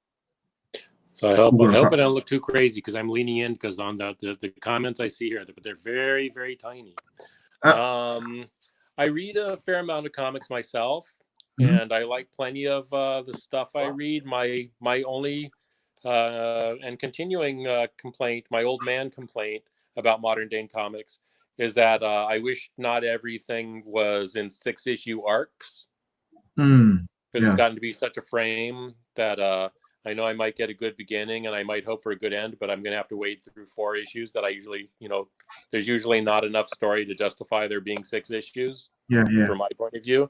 But the way I like to say it, my old man, the way of saying it, is that when Jack Kirby and Stan Lee did Ragnarok in the Thor comic book, Ragnarok took 13 pages. The whole story, beginning to end, 13 pages. And when Walter Simonson did it, it took 3 issues. And that was a huge deal in the 80s that he was doing Ragnarok, and it was 3 issues. Now, can you imagine Marvel Comics or any company doing, well, I mean, Walter, of course, does a comic book called Ragnarok. Let's leave that one out. Because that's a totally different thing. But the adaptation of this, Marvel has done Ragnarok multiple times. Like if they did Ragnarok now in Marvel Comics, it would be like a multi-issue arc, right? It would multi-issue, many be 80, 100 issues. It would be insane. Crossing in and out of other titles. And no one can keep track of that. Absolutely no one can keep track of that. And I don't care what Deadpool or Howard the Duck's take on Ragnarok is. I just don't care. Yeah, you just want actually quick story to get entertained, right? It's not even have to be a quick story. It always has to be a good story, but it doesn't have to be a drug out story. Yeah. So there's lots of writers I like none of whose names are occurring to me right now because I'm lazy. But right now, the things that I'm really liking is One Punch Man. Okay. And Alex is reading the My anime. Hero Academia. The anime version. Is that the anime version or the manga? Oh, manga, the comic. Or is that the web version, the first version? Have you seen the first version? It's actually drawn by the writer. By the writer, I've not seen any of that. But I know that's the deal that he started. Did he start it out as a web comic? Yes, that's right. He started out as one person drawing ugly pictures and then get picked up. Yeah, no, that's what I found it quite amusing that the artist, who's a very, very good artist, still tries to emulate that original style for One Punch Man's when he's being normal One Punch Man, and then when it's superhero time, he's drawn so beautifully. He's all suddenly he's like such a beautiful illustration that I find it very amusing. Yeah. Oh, okay. This is actually new information for me that knowing and Alex is trying to get me to read because she says it's very, very good. That if I like One Punch Man, she says I will like My Hero Academia. Yep, another good one. It's another good one. All right. But that is actually also a topic to actually have a discussion also, right? Because if you actually look at One Punch Man or My Hero Academia, basically they are superheroes, right? That is actually put into a Japanese culture, Japanese settings. So what I like about manga is, I mean, I don't think One Punch Man is particularly Japanese. It's I mean, besides that, the main character wants to eat a lot of ramen and udon or whatever. He's like, it's not always try spring onion. Be anywhere. Yeah, it could be anywhere. He's just looking for his next meal or whatever. And I've not read My Hero Academia yet, so I don't know much about how Japanese that is. But there's a variety of manga that I like, but I find it amusing that a lot of them seem to like kind of start out with an idea and then they just kind of wander along. And I find that kind of cool. And also I recently discovered Junji Ito, so I've read lots of very creepy comics. Okay. Yes. You're in for Junji Ito. That's for sure. So maybe after these, people will ask you for commissions of One Punch Man. You never know. Yeah, One Punch Man, all the manga characters. Yeah. All right. Yeah. I think I look a little bit like One Punch Man. Too much beard. Yeah, too much beard. Right. That's the only way it looks like I have a chin. Yes. And yeah, so let's see if there's any other questions that are actually being asked as I scroll. So Arthur, you're drawing right now? Are you drawing? I am, but I don't think you can probably see it very much. I just started a Dark Phoenix that's on the list. I don't even know if you can see any of that at all. Oh, just the And face. it's not coming along very good. I'm not focused. It's very late here. I'm tired and I'm old. Why are you Yeah. bothering me? You I'm mean so if sorry. there's no supper, there's no supper after this? Well, you're not Oh. sitting on the deck. That's true. That's true. It's probably pretty chilly out there. It's not warm. So yeah, so let me just scroll through the comment section as well. Very good. Let's see. I mean, CT, you're welcome to actually ask some questions from you. Trying to actually ask some questions. Yeah. Any creator Yeah, out that's when the question, right? Creator-owned projects. Any creator-owned projects on the horizon? I think. Well, of course, Joyce is working on Joyce. hers. Alex and I are working on one. You were supposed Sorry? to be working on one with another writer. Oh, sorry. Joyce is being mean to me again. I'm not being mean.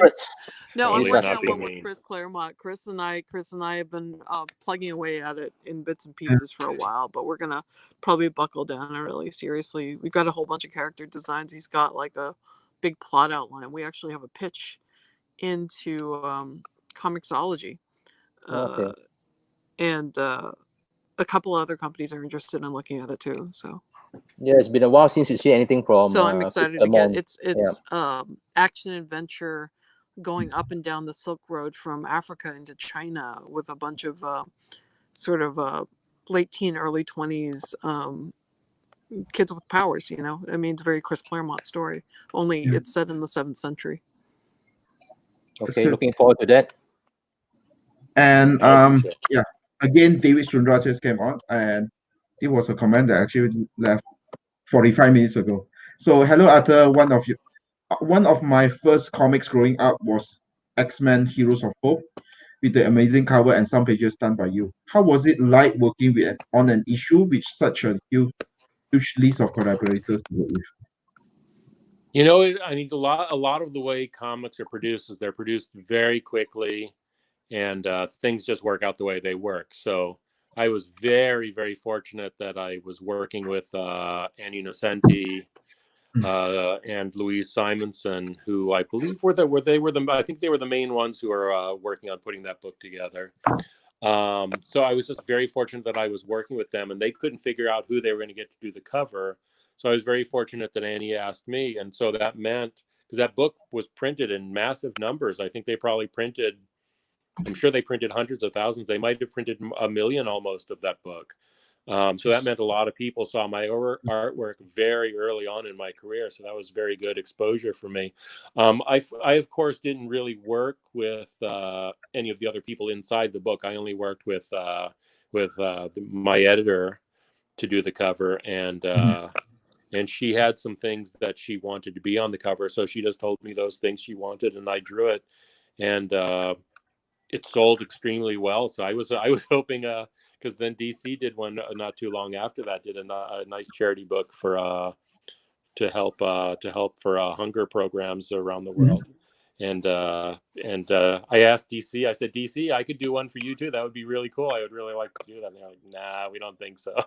They got new Adam for that one. We already have Adams over here. Yeah. So we're gonna, I think Neil actually did end up doing that. And he did a very nice cover, of course. But and of course, it was all for very, very worthy charities. So I was very proud and very, very pleased that they asked me to be involved, and I think it did good work at the time. Yeah. Okay, that's good. Another question coming from Hugh Kiwi. The question is that that's I believe true. Longshot and Mojo is co-created by you. Is true. Marvel paying royalties for each use in print or other media? Just wondering how Marvel compensate creators of records. You're so nosy. You should be ashamed of yourself. Oh, all Asians are nosy, so no worries about that. All right. Good to know. So Annie had the idea for Longshot long before I met her. She'd been working on Longshot for about a year before I came on board. But I designed what he looked like, and I suppose I helped shape his character a bit, because she wrote in such a quirky style, and I was in such a grounded standard Marvel Comics style. So maybe grounded isn't quite the right word, but in a standard Marvel Comics style. And she was in such a fresh point of view, so that I think it made for a unique combination. And so it was a great deal. It was a lot of challenge, but it was also a lot of fun to work with her on that. It was probably one of the most challenging, but one of the most fun experiences that I've had working in comics.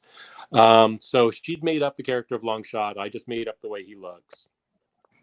And then Mojo was a funny one, because he was she had asked for characters like these bad guys that were just called the spineless ones. And so I just drew up a bunch of characters that were these weird spineless overweight dudes in spider chairs.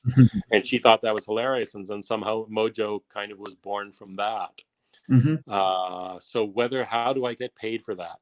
If they ever do a comic book that's called Mojo, or if they do a comic book that's just called Longshot, I'm supposed to get royalties from that. If they Marvel considers them co-created. Yeah. If they just show up, if like Longshot or Mojo show up in an issue of X-Men, I get nothing from that, because that's X-Men. It's not being, people aren't buying it because it's Longshot. They're buying it because it's X-Men, presumably.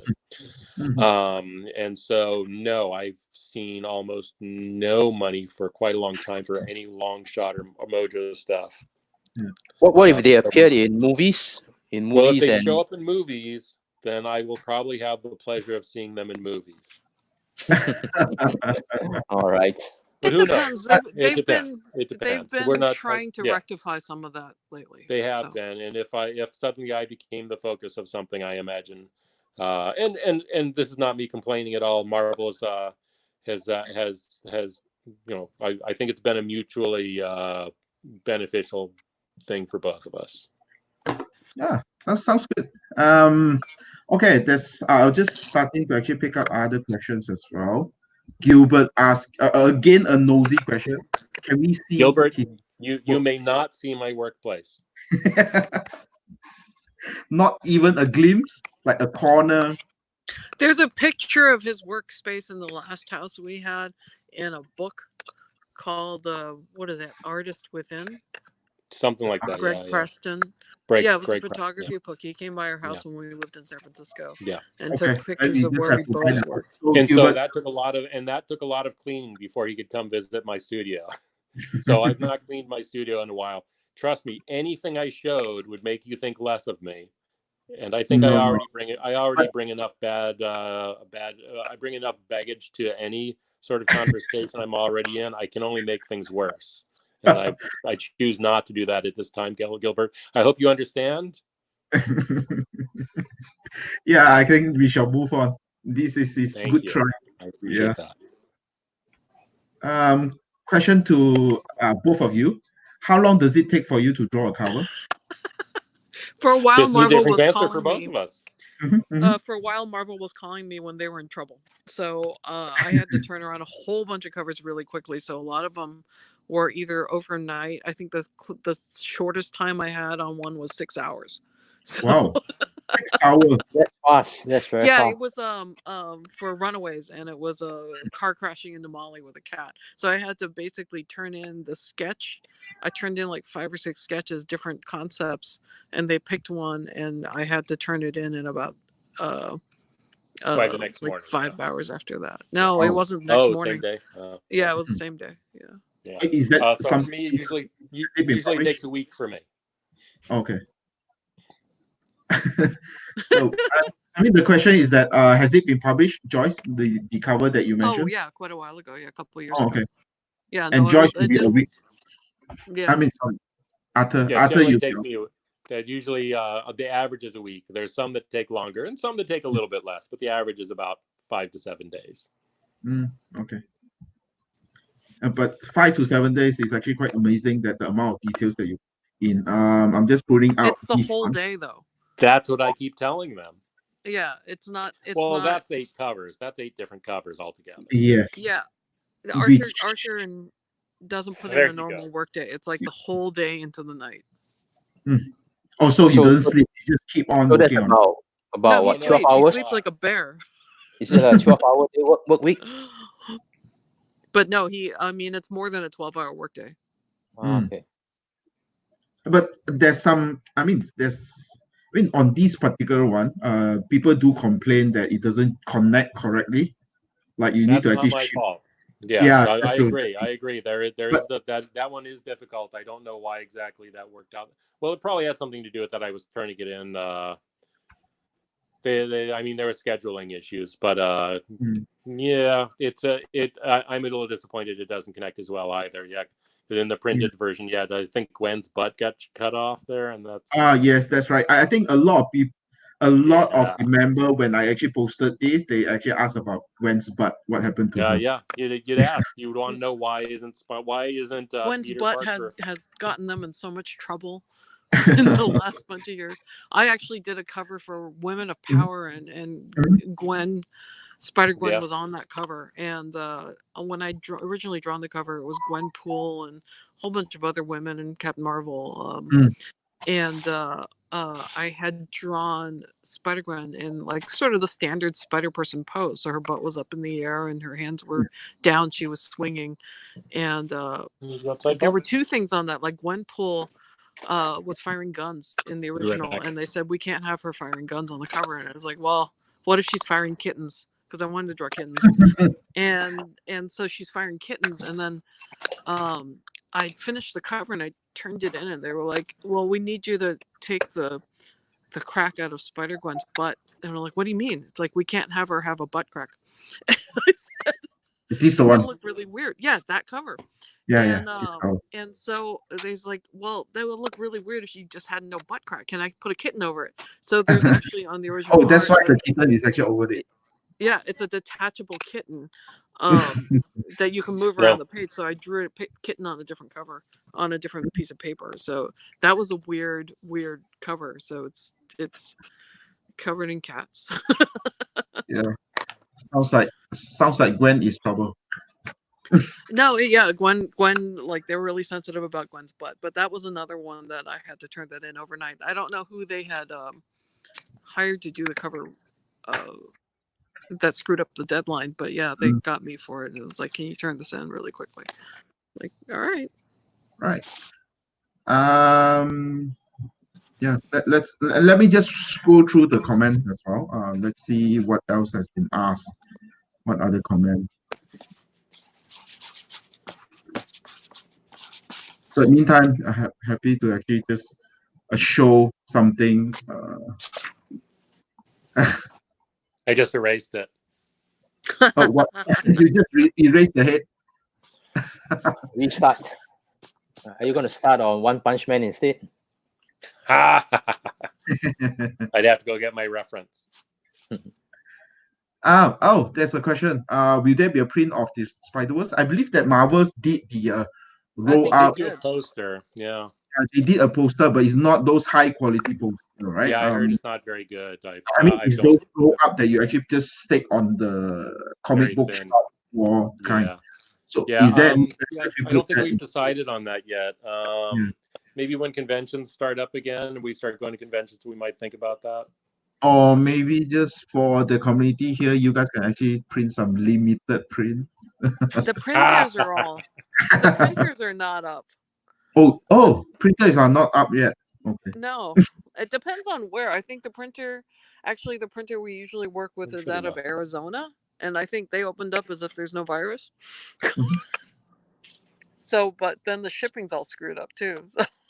Yeah. Well, we haven't forgotten the idea of doing it. I'm just not sure when we're going to do it.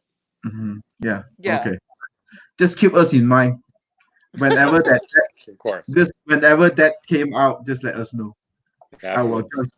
Joyce will let me know. I don't think Arthur will bother me. I will forget as soon as we stop talking. Yeah. Let me just scroll through again. Okay. Gilbert. Was that Gilbert asking about the print? I didn't see. Yeah. Gilbert is actually says that I love the ladies print, please. The ladies print? Gilbert. Any female characters. I mean, Gilbert He's is got a actually bunch on his website. Medusa and a couple of other female characters. So if you have I'll do those, what I can, Gilbert. I'll do what I can. yeah. So just answering people's. Wow, that's amazing. I think there's a question from Bradley, right? What's the most important factor to consider before working on a cover? Is it the style or the idea of the cover? Joyce, you want to give it a go? At what? What's the most important part of doing the cover? Is it the style of the cover, or it's what was the other part? Idea, whether it's style or the The idea. idea or the style? I'm not sure that. Yeah. What do you think? They almost never. I mean, generally we give about 6 different options, 4 to 6 different options for the editors to pick from. They always pick the one you don't want to do. But to be fair, when they pick the one that you don't want to do, it's usually because that's the one that's different, right? So not for me. Part of being an editor is being bored. So I think sometimes when you show them something that's new, they either get frightened or they have a moment of joy.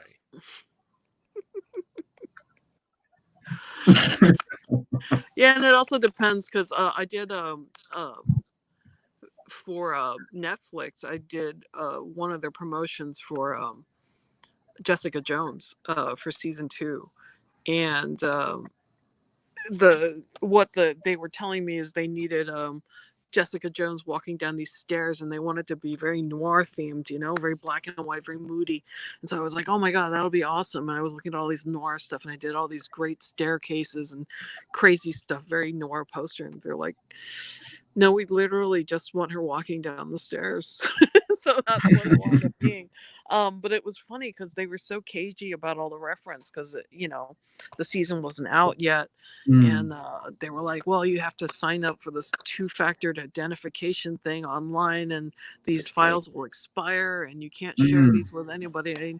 I had trouble getting on. I was like, and we have been for decades now really good friends with Jeff Loeb, who was at the time running Marvel television. And I said, I'm not going to do it because it's going to make some poor intern's life hell. But I could just ask Jeff for the episode.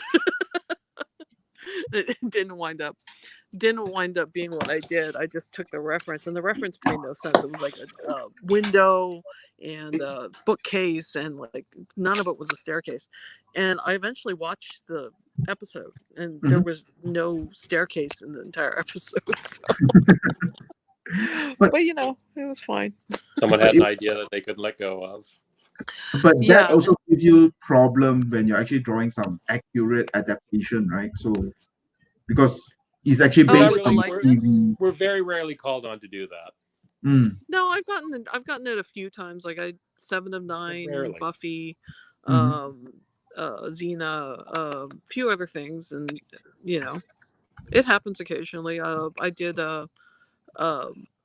when Alan Tudyk did his Conman series, the web series, I did a cover for Spectrum, the comic book that was. It was funny. We were all in Australia when he was telling us about this new thing that he was doing, which was about an actor from a failed sci-fi series, and he was telling this to the guys from Battlestar Galactica, and so everybody was dying laughing that he was doing a comedy series about what all these guys had gone through. And so Spectrum is the kind of Firefly that's in that show, like the show that failed, that they're all kind of like going around the cons. Convention man, con man. Yeah, so I think it had 2 seasons, and it's just basically his life as a failed sci-fi actor. I think so, yeah. Yeah, yeah, it's online. Yeah, and it stars like a lot of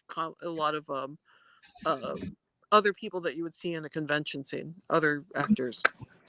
We were supposed to be on it, but we didn't want to fly down to LA. Okay. I would have been great in that. No one tells me these things. You didn't want to go. I talked to you about it. That's probably true.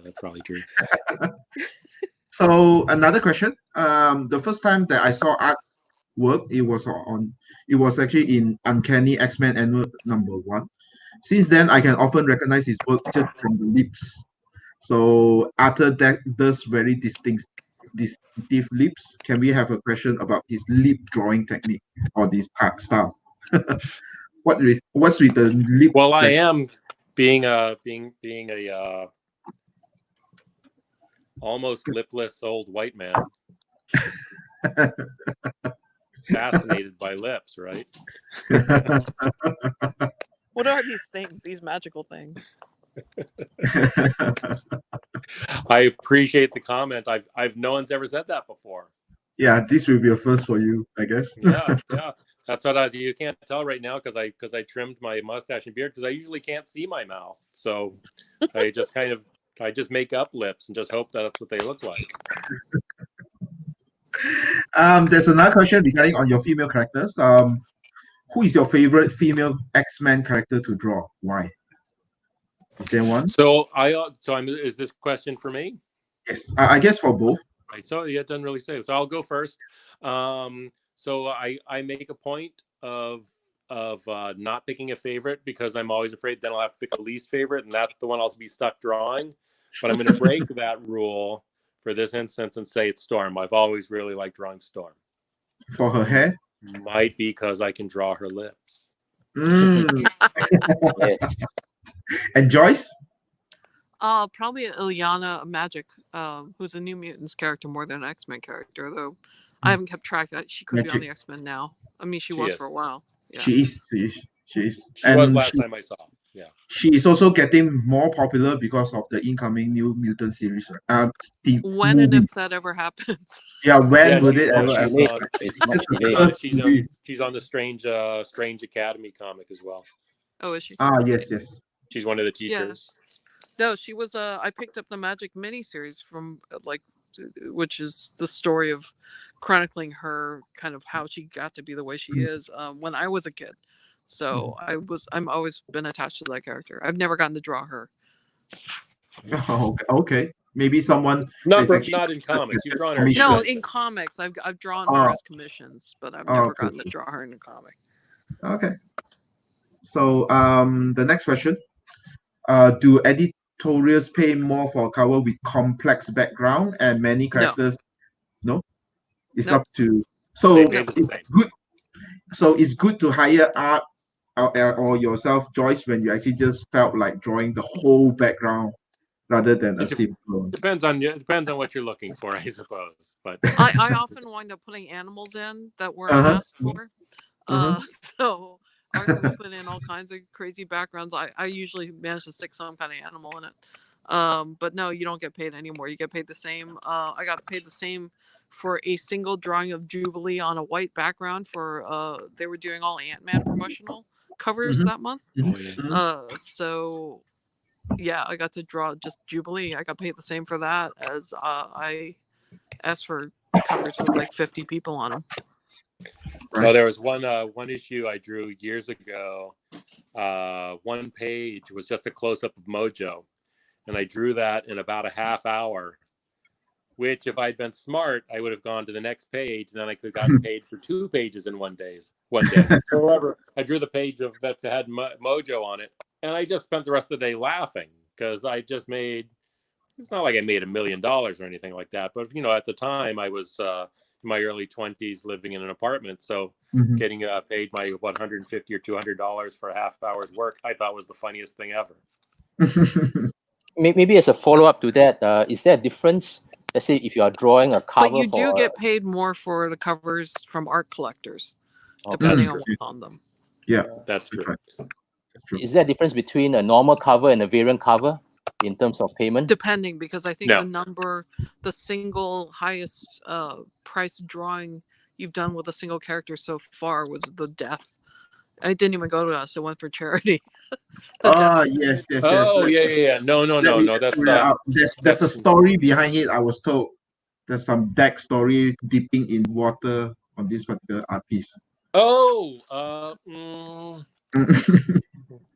let me see. Is there let's what was the last question? So we're finishing up the last question. Let's lips. We're past lips. So we've moved on from lips. HK. And we are done with this. All right, we're done with that. So let's. So what do you want to know about Death? no It went idea for a what. lot of money.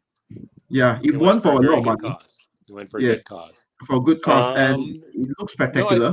I think when I was doing it, I just thought I had an idea. It kind of it came out almost pretty much the way it was in my head, which is fairly unusual. But I thought I would just try a different artistic style. I wanted to do something that had that was mostly black and white with just a little splash of color. I think I probably got a little carried away with the color. I think I would have done it a little bit differently if I was going to do it again. But I was glad people liked it, and like I said, I didn't say that yet, but I'm saying it now.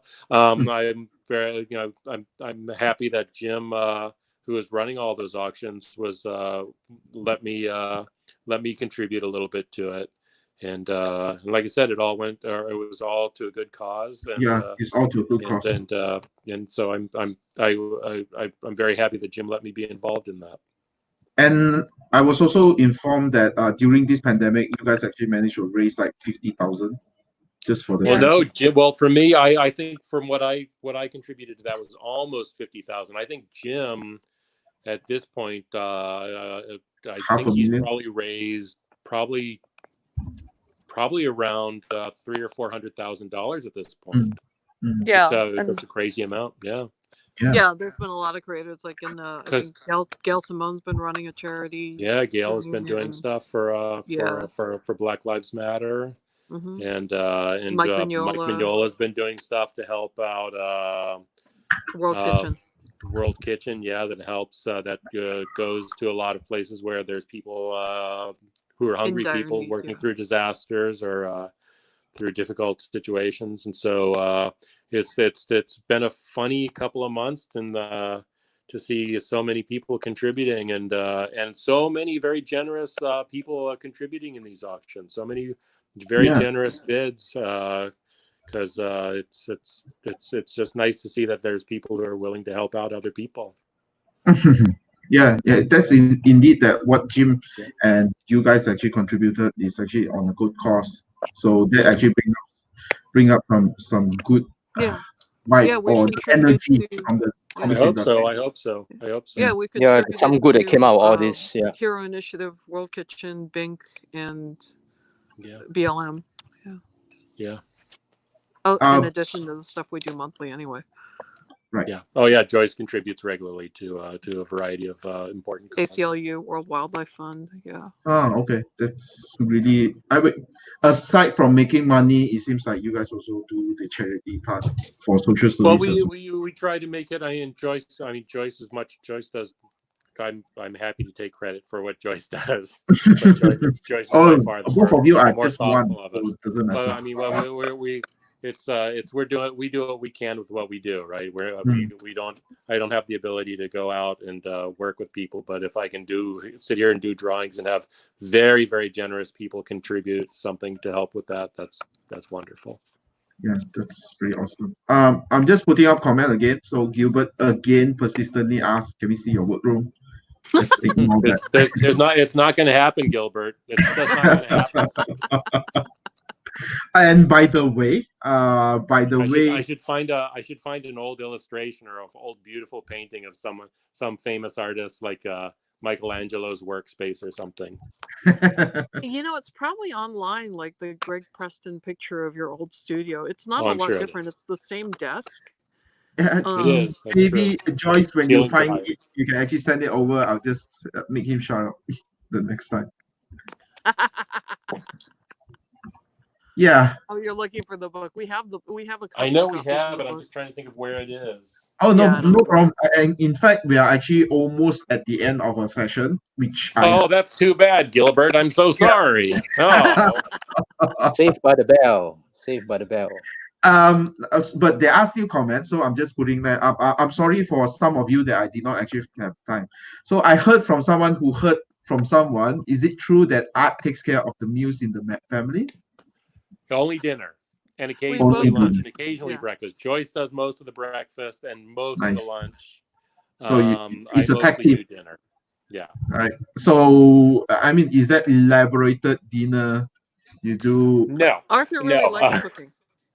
No, it's. I mean, and it's like it's basically and by meals I mean that usually means because I do sometimes sleep later, and Joyce is going to say I always sleep later, and that's not probably true. But make me look a little better, please, sweetie. Joyce will make breakfast for herself and maybe lunch for herself and Alex. Breakfast and lunch for herself and Alex, and then I usually make dinner. Gosh, what did I mean, we just ordered Chinese food today, but yesterday we had a pretty good steak and broccoli and sweet potatoes. That was pretty good, right? And then I make a lot of pasta. Sounds delicious. See, we have some salads, what is ramen? We have some was it shanks right now or beef neck in the freezer? That'll probably be pasta. No, occasionally, oxtails. Yeah, occasionally a little bit of pasta carbonara. We like that, right? And I make the same thing over and over again. I've been making popcorn lately. Okay. Popcorn, so I made popcorn. Nice. Not for dinner, just to have popcorn. There's another comment on the screen also. Follow-up question: if Art is cooking, any good recipes to share?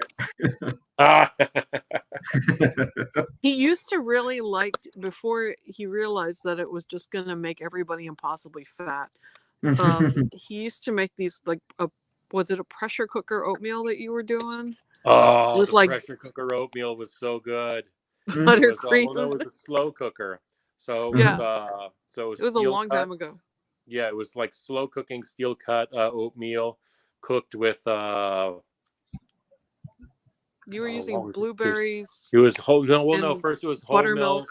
It was cooked. It was cooked in milk. For 8 hours. It wasn't just milk, so it was buttermilk. Like pudding. But no, the buttermilk was after. That was to go with. And then there was lots of blueberries and brown sugar. It was really good.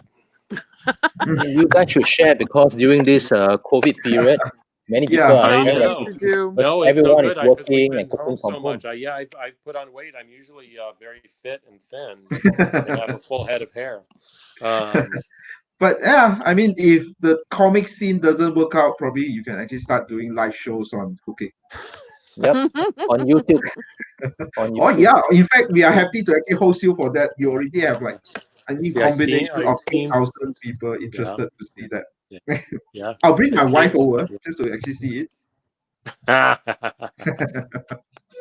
often I just kind of throw stuff together. There's occasionally I will find a good recipe, but mostly I just kind of do what I think makes sense at the time. He spent a lot of time grilling for a while. I did spend a lot. There was one year. There's this cut of pork that there's this place called the dinosaur cut. No, it was the cowboy cut. The cowboy cut of a pork chop. But it was a very thick cut, and then it had long rib bone. And then along rib bone, there was a lot of fat and a little bit of meat on the side. So it was the bacon, right? So it was pork chop with a big piece of bacon. So I put a nice spicy rub on that, and I put it on the grill on a little bit of foil so that I wouldn't, because I knew it was going to cook for a long time. And I had a very small barbecue or a small grill. And so I cooked that for a good length of time, make sure that, the pork was well cooked and the fat was perfectly rendered. And then with all the fat there, I tossed in a bunch of sliced fresh peaches and cooked those in the fat. Wow. So good. It was the best. Look at that. Look at how Arthur's eye shines when they actually talk about food. He really enjoys cooking. It was very, very good. It's so good. I mean, like many of us actually just mentioned in the comments, right? I mean, Singapore, Malaysia has plenty of good food. Just come on over. We can just show you. We like good food. We avoid it, but there's a nice market that's a little bit further out than where we usually go, and they just started carrying Wagyu beef. That's nice.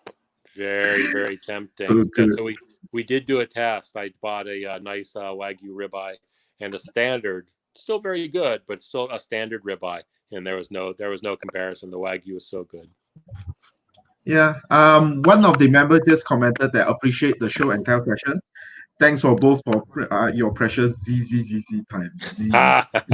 Yeah, it's getting really late. It's It's midnight. It's past Yeah, Joyce's yeah. bedtime. Past It's almost midnight. my bedtime, but it's past Joyce's bedtime. Yeah, I guess that we will release you back to the wild. Thank you, thank you, thank you for. All right, thanks both. Thank you so Thank you very much, much. guys, Thank for you having us. us. Yeah, Thank thank you you, for Frank. inviting I us. think that whenever that you guys are actually available, I'm sure that I'm gonna bug Joyce still, but whenever that you guys are actually available, just let me know. We can actually just come to this side of the world. We would love Yeah, to. we'd love to. We look forward to being able to do that again, and hopefully by this time when this November, we won't find out if we have to permanently move to Singapore or Malaysia. Maybe it's a good We'll thing. see how things go. Maybe it's a good thing. Who knows? Ooh, no. We'll find out. It won't be. Yeah, we'll You find guys out. will gain weight when you come here. Yeah. Nice. Thank you so much, guys, and thank you Thank everyone. you. Thanks for your who time. listened in. All right. Thank you. Yeah, for Bye. take contributing. care. Have a good Stay evening. safe. Or a good day. Have Bye. a good afternoon. Have good dinners for us. Yes, Yes, for we will. sure. Chili crab. Bye. Bye. Enjoy. Bye-bye. Bye-bye. Bye.